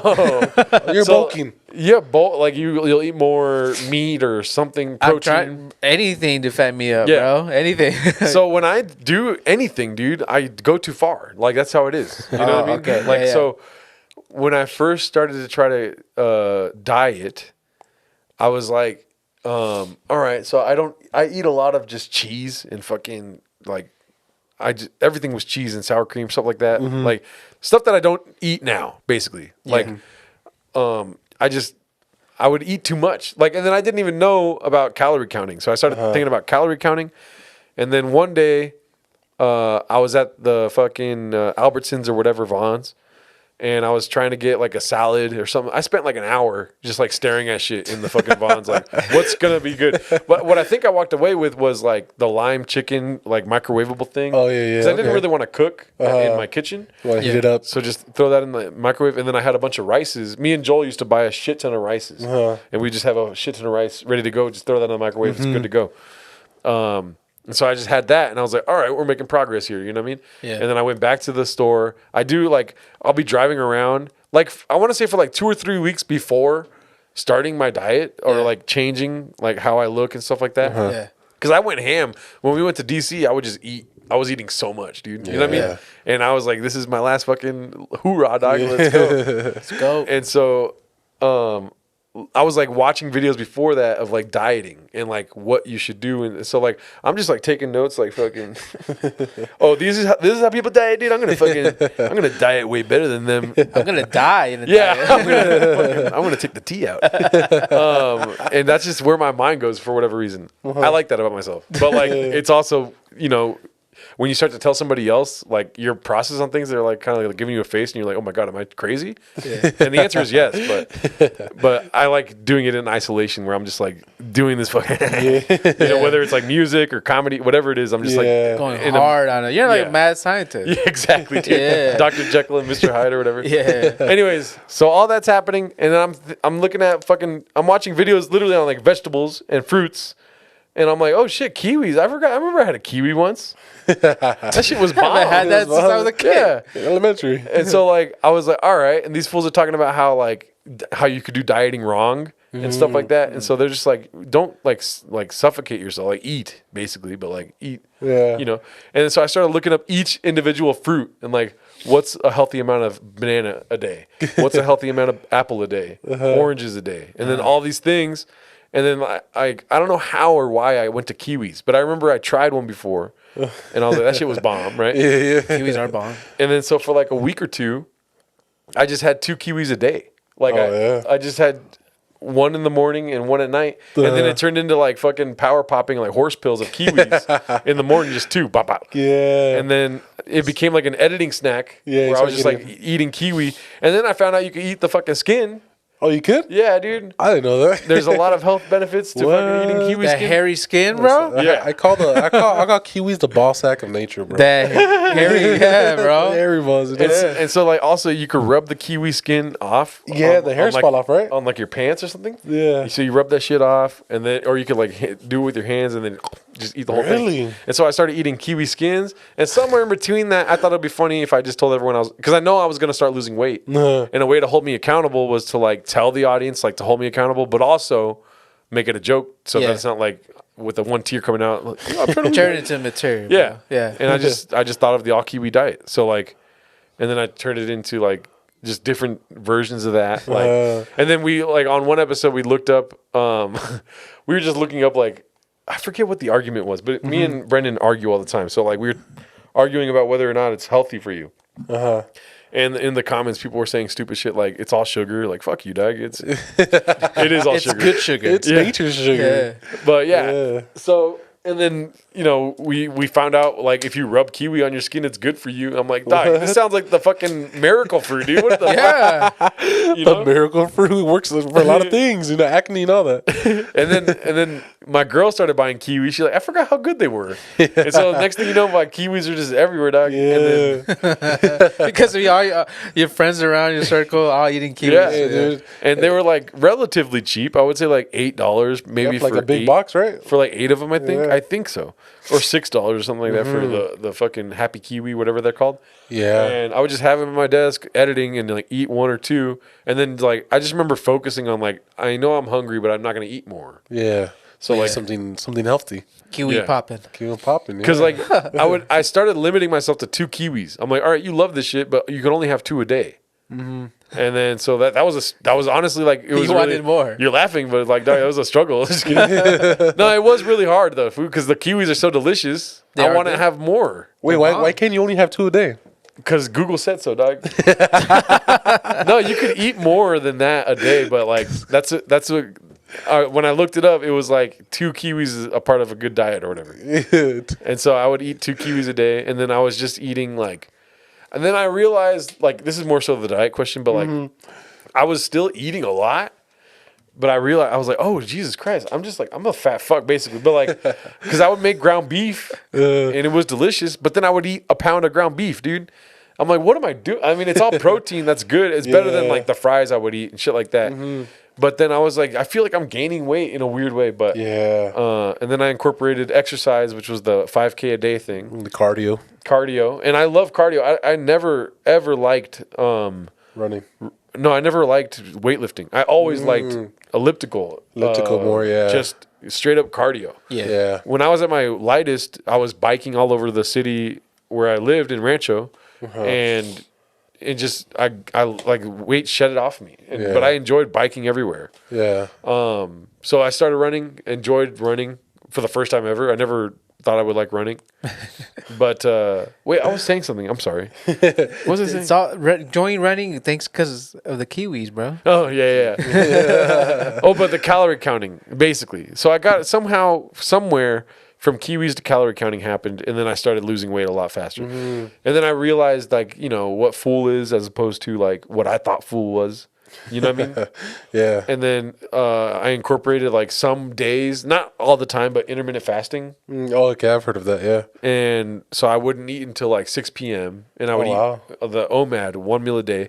And it was crazy how I felt. Like I felt so much better because I would just get fucking stuffed, dog. Like I loved getting stuffed with my girlfriend. Pause, right? She pegged me. No, I was playing.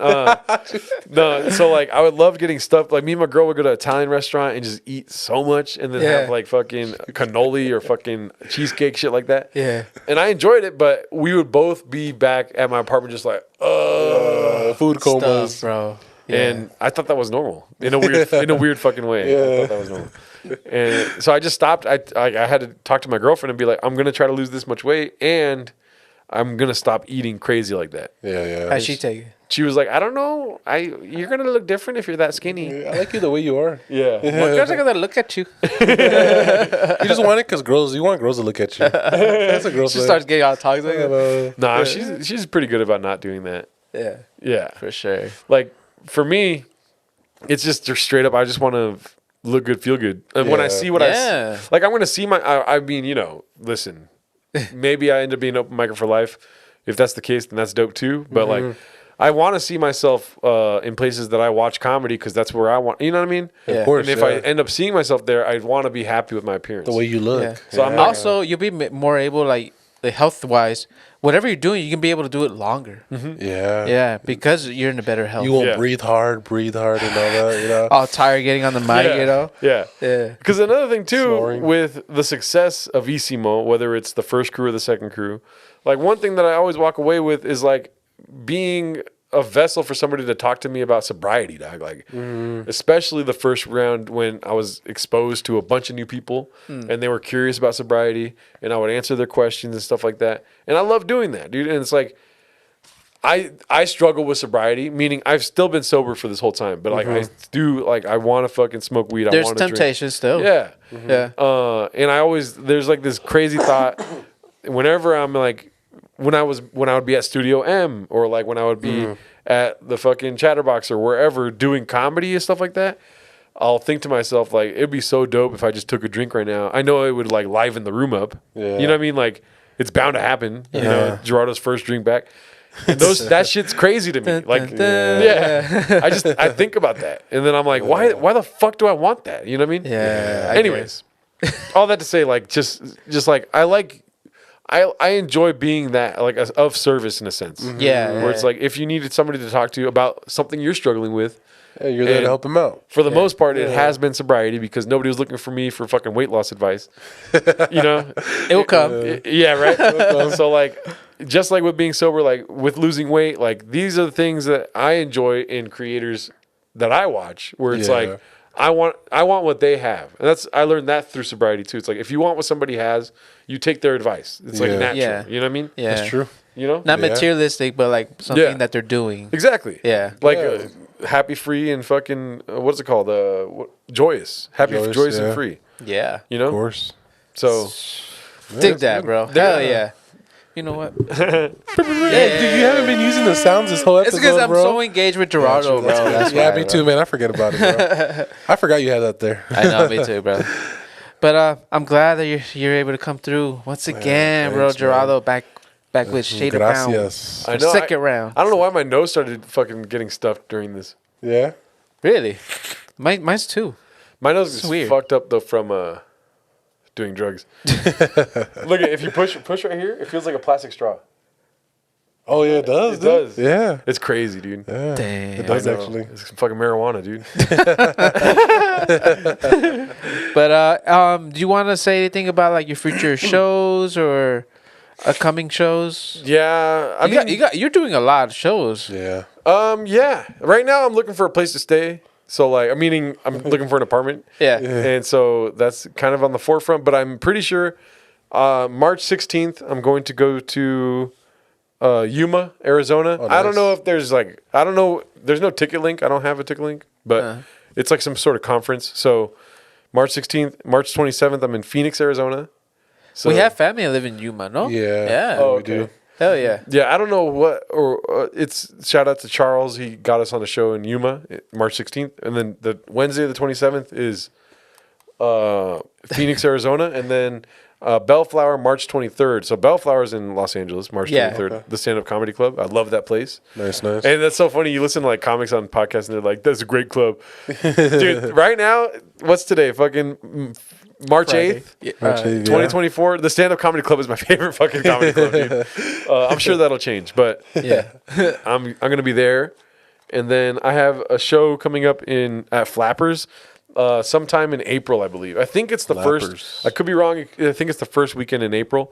And then San Diego, we're gonna be in San Diego. Nice. Dude. I have Raccoon Tweeties, which we do every week. We do 2 shows every week. Raccoon Nice. Tweeties. 2 shows I'm every about to go week. shoot that right now. So if you see me with this on, you know chronologically what happened. The Golden Girls. Hey, he told us he was going to wear that shirt. I was hoping you guys would ask me about Brendan Cooney. Brandon Cooney? Yeah. I can't stand that guy. I never heard of him. Oh, he's the guy I do the podcast with. Oh.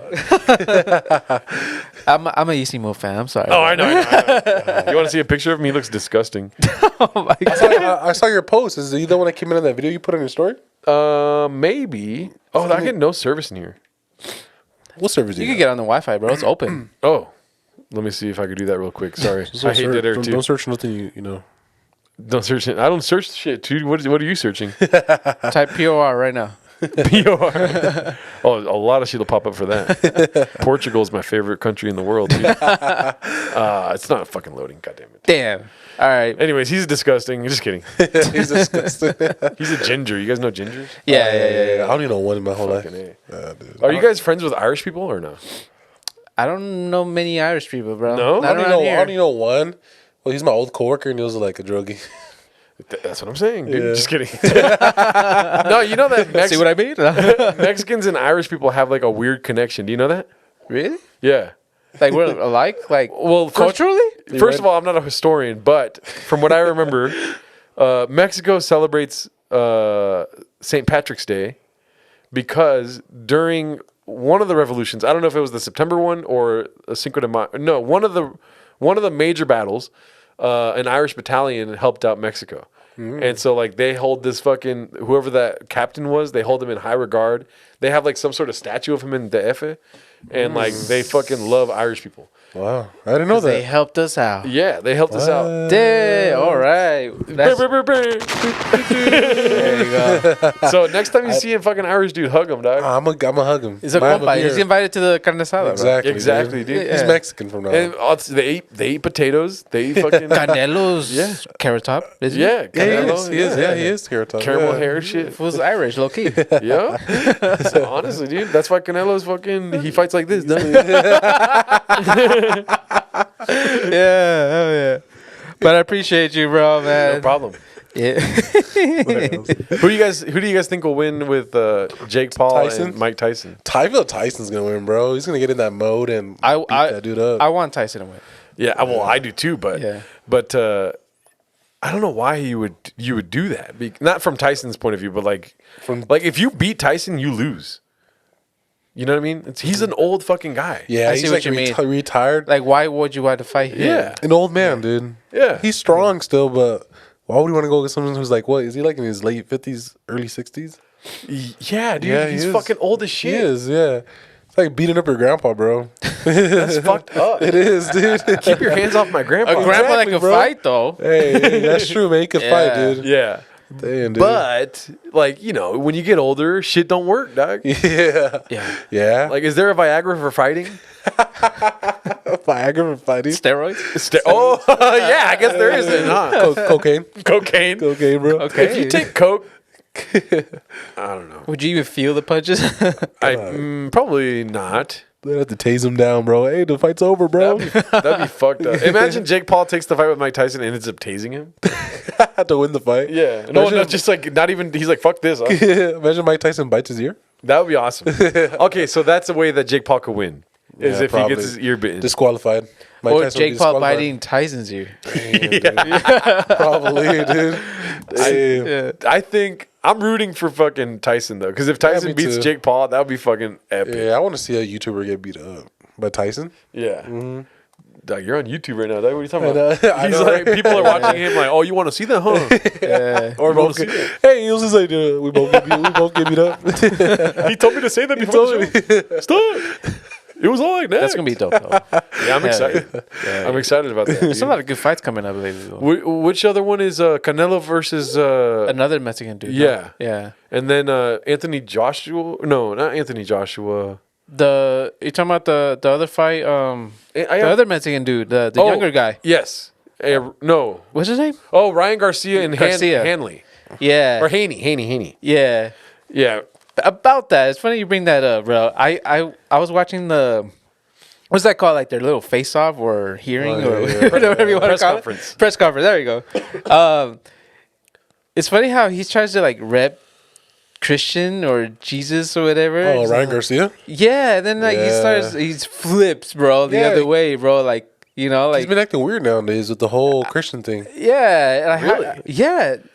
He was like, let's invite the Holy Spirit, in this, and like, basically praying, bro. Yeah. Basically, Oh my god. Okay. yeah, and then probably minutes later, a few motherfucker, this and that, like towards the crowd, I switches, think, yeah. or Yeah. to the other guy, his opponent. You know what's crazy? I think that's more so on us than on him because I do that too.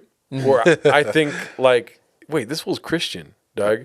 And then in our minds, we think to ourselves like, you're not allowed to cuss, dude, because Let's hey, press you. God's listening, fool. What the fuck are you doing, dude? I'm gonna press you. I think that too because I did a podcast once with Christians and hearing them talk off air and on air and they're cussing and shit. I'm like, full. Yeah. Like in my mind, I'm automatically. hold on. You just cuss at me, bro. I'm like, it was a joke that you're fucking Christian. Is that funny to joke about, Doug? 'Cause- Is that a bit, bro? yeah, but I think like that's allowed. in a weird way.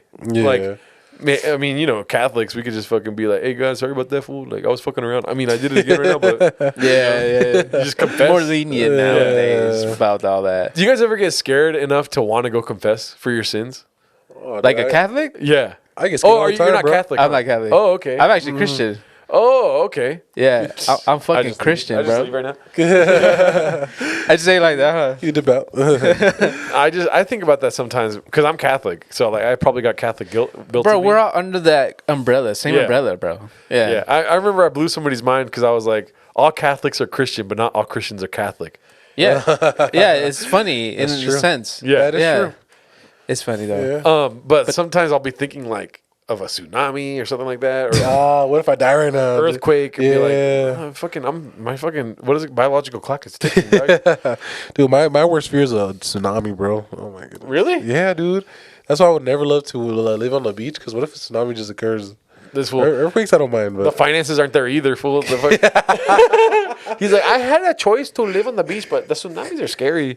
No, bro. That's fly though, dude. I He was want to flexing right now. Yeah, I want to start saying that, dude. dude, you should say that your next bit. Yeah. But the only thing holding me back is Yeah. a tsunami. Tsunami, the Honestly, agua, no.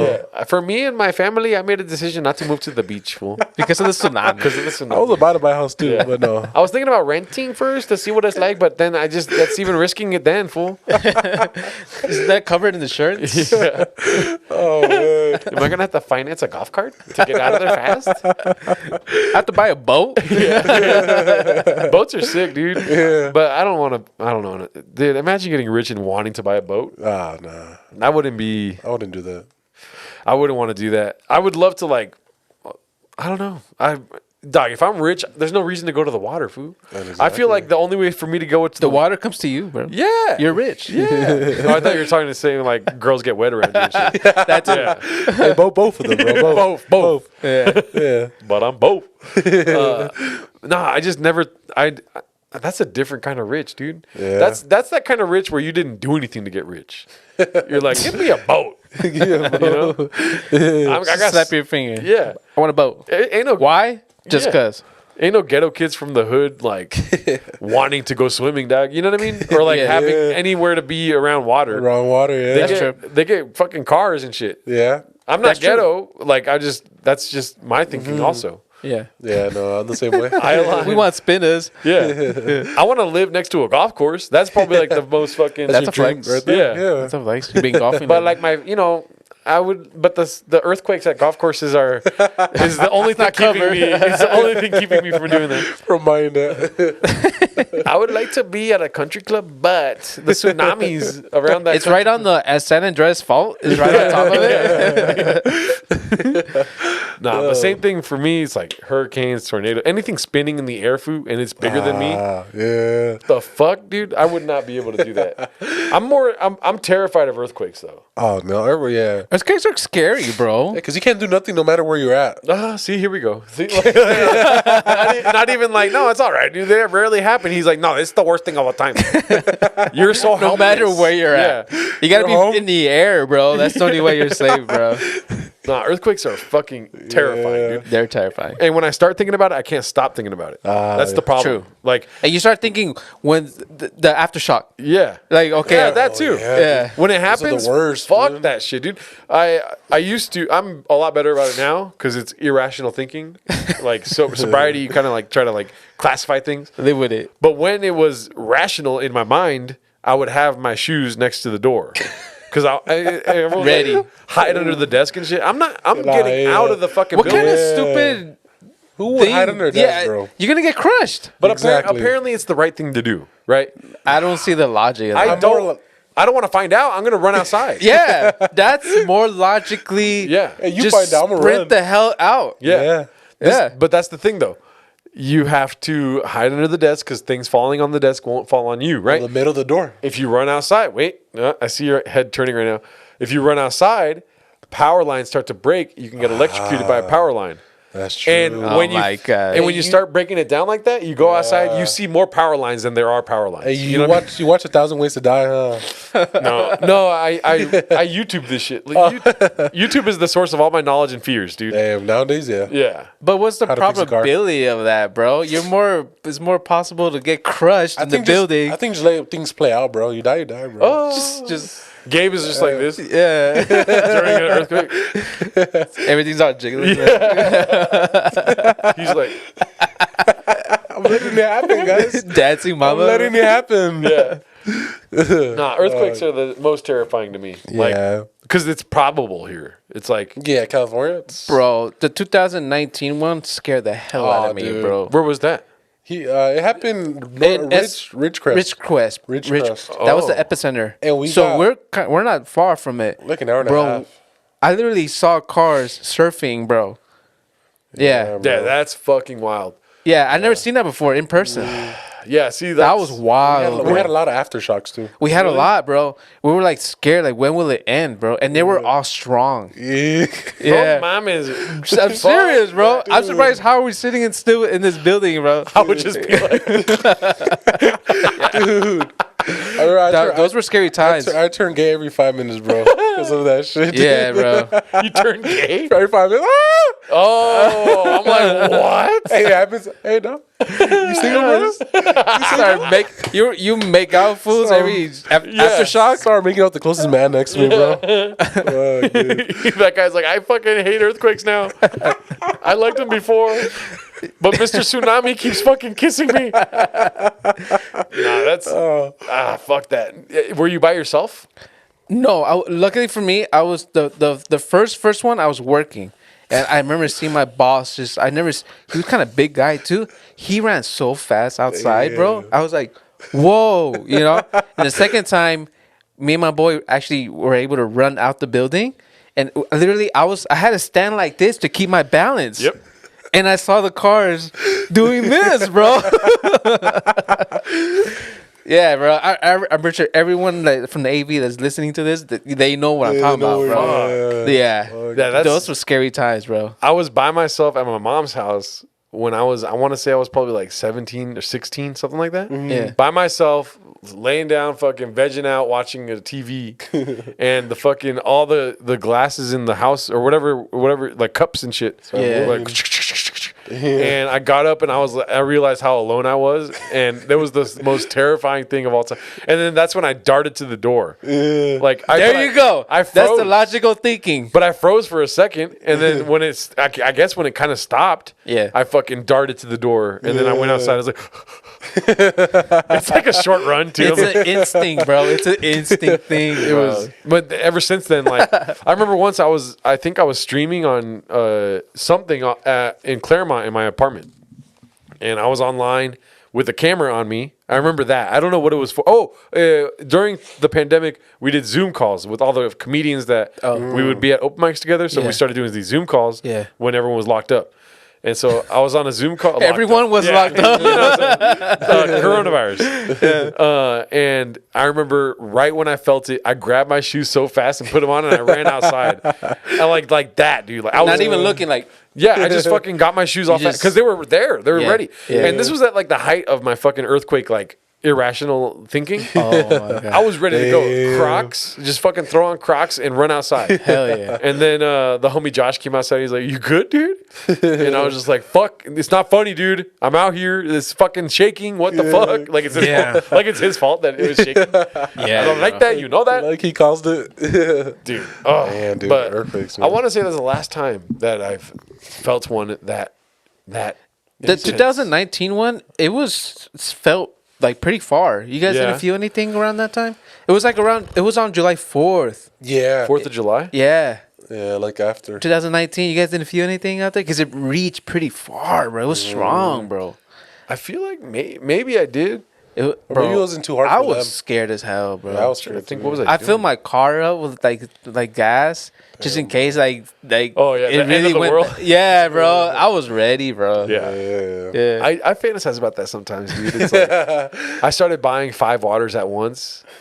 Like, Yeah. just have a shit ton of water in the Yeah, car. just in I kind case. of do that too. I fantasize it around that time, the height of the earthquake that happened, bro. I did buy a few things, and I was like, bro, we're not gonna go to work, you know, like like canned everyone's gonna foods. be with their families because this is gonna get worse, Yeah, I would fantasize like that too. Yeah. Then they get worse. COVID happened. And then a year after that, COVID happened. Yeah. I remember just like surplus type stuff. For COVID, I bought so much rice and pasta because I'm a fat fuck. I just bought all, and I didn't make any of it. I had it for 4 apartments. I just kept bringing the fucking rice and pasta. And then when I was moving out of Highland Park, I was looking at it and I was like, dude, this expired in like fucking 2021, dude. Why do I still have this?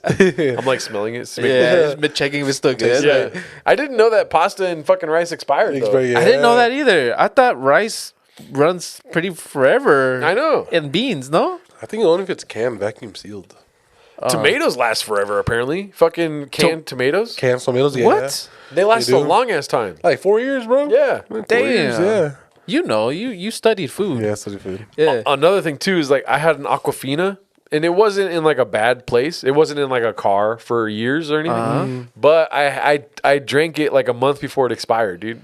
Isn't that crazy? Water expiring. Well, like on these they'll have an I expiration think it's because date. of the plastic. I think it's legally they have to have it or they something. have to have one, yeah. So July 30th, 2025 is this. Yeah. And I saw the one on the Aquafina. I don't know why I look at it, but I saw that and I was like, like it was fine wine. I'm like, Were you like taking a dunk? Because you know how people read stuff back in the day? forget Were the you bottle. like doing that? Like reading the bottle? Like, oh, it expired. yeah, dude. I'm a lonely child, dude. So I just if there's Something to look at? if there's something to look at, I'm looking, dude. That's what happens when I get caught looking at a girl's ass. I'm like, I was a lonely child. That thing was huge. It was right there. It was right there. It's hard to avoid. I turned into Al Pacino. You got a great ass. Oh, man, dude. But yeah, fuck earthquakes, dude. That shit's not. That's terrifying.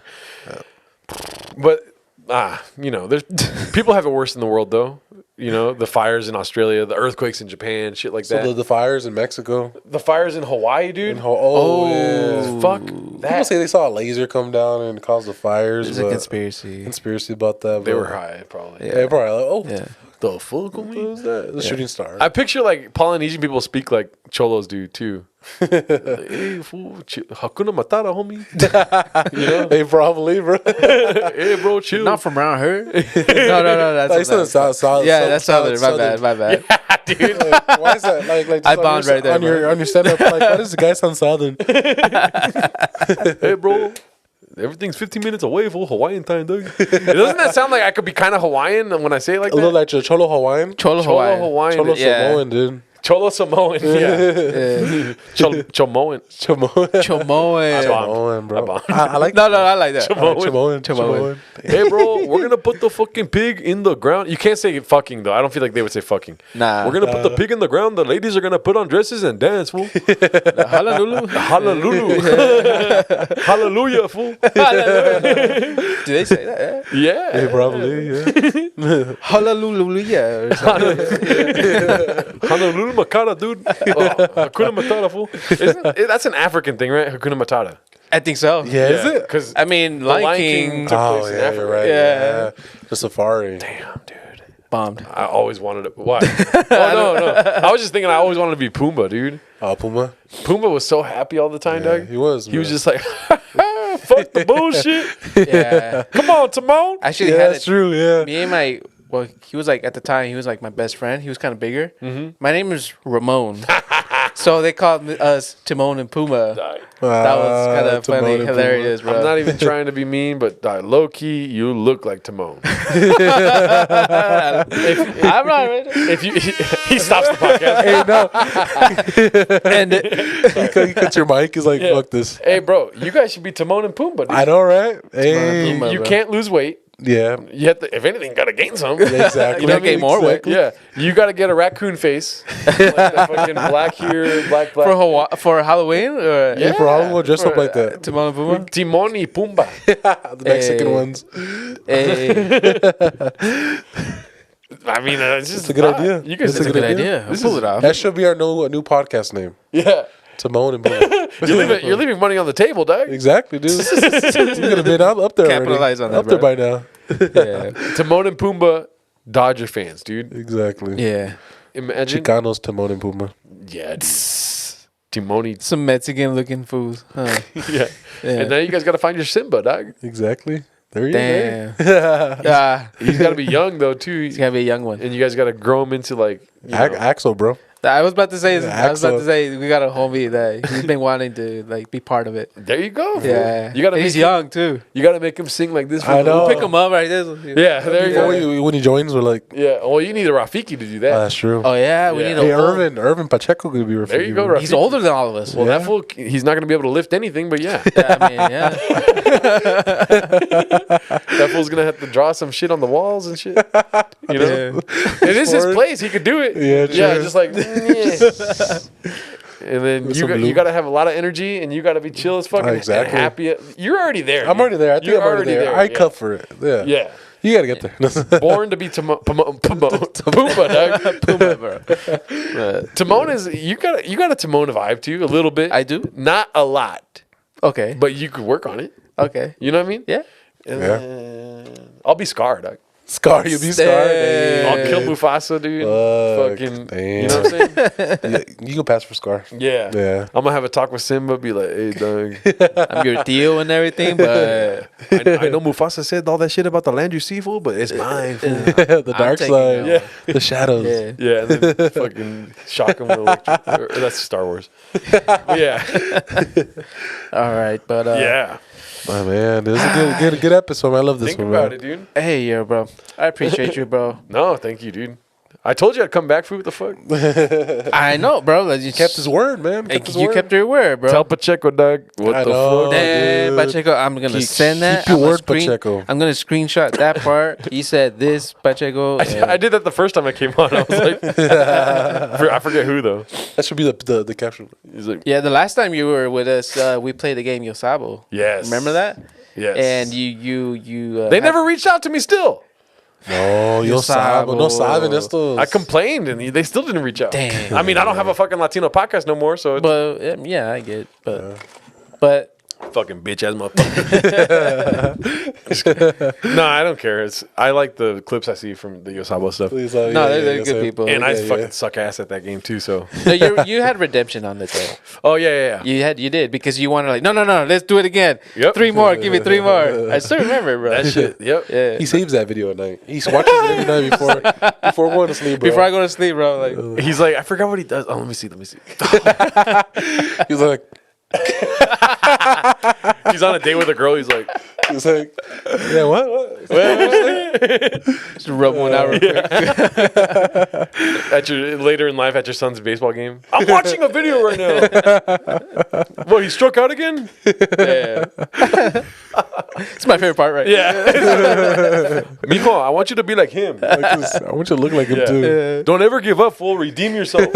We used to call him Scar. He got a cholo name Scar. Just a Scar. He killed Axel's father, but he's cool. Axel's All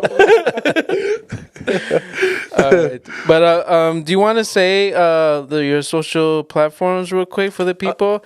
Maybe they could find your dates there, for Yeah. your upcoming shows, Yeah, it's at Gerardo Comedy. I'll be putting that in the bio. There you go. Yeah. So GERARDOCOMEDY. Yeah. And there you then go. everything else is GELOLDO, Geloldo. But I'm trying to change everything to Gerardo Comedy. Yeah. Dude, Was that a typo or what? What was that? no, it's just people. First of all, let's not forget that people have usernames Yeah. that aren't their fucking names. Okay. Like mine. People were calling you that. No, Joeldo. no. I literally was like, I want a short username. Oh. And I want it to be my name is 7 letters, so let's make it that length. Okay. And then I put LOL. Oh, okay. Oh, he doesn't like it. You saw that eye roll? Look at him. Yeah, I saw that. He was like, that was fucked up, dude. damn, bro. What, you roll your R's, you can't roll your L's, dog? He's a guest. Yeah. Respect him. So, like, I put Jaloldo. Yeah. And it's just like, that's my name. Yeah. And then, but I got so much flack for it. I changed it to Gerardo So Funny. Because I thought that was funny. I remember that, your Instagram. Yeah. And then I was like, this is Gerardo So Whack. And then I put it back to GLOLDO, and then now I'm just Gerardo Comedy. Yeah. Okay. Yeah, mine's not my name at all. I don't even have my name on my bio. Mine's Mexitive. Mex. Oh, okay. Mexitive. Okay, Yeah. I thought you were somebody else then. Really? Yeah. No, I thought you were a native now. Well, you know, dude, when you have a fucking Latino podcast, so many usernames are starting with Mex. Yeah, no, true, Right? true. So there was this one guy, Mex Superman. I thought that you were Mex Superman. He's some dude in Chicago. Oh. And so, but he says the fucking N word all the time when he's He's streaming one and of stuff. those. But he's cool. He's just like, I'm like, what the fuck? Like, it's a different land. Shout out if you're watching that. I like it. But I thought for sure that he changed it. I don't know why, but the Mex-ative looks like something that one of his other usernames. No. So now I know it's you. That's me, fool. Every time I saw that, I was like, fucking. That's why he doesn't reply to my comments. No, Just fool again. I hardly reply to DMs. Puma. I'm like, it's me, Puma. No, but yeah, everything else is GELOLDO. Gerardo Alarcon on YouTube. I want to start posting to YouTube when I have my own spot. Nice. Isimo is going to be fucking maybe in a year. I'll start doing something with that. But Raccoon Tweeties is a very fun show.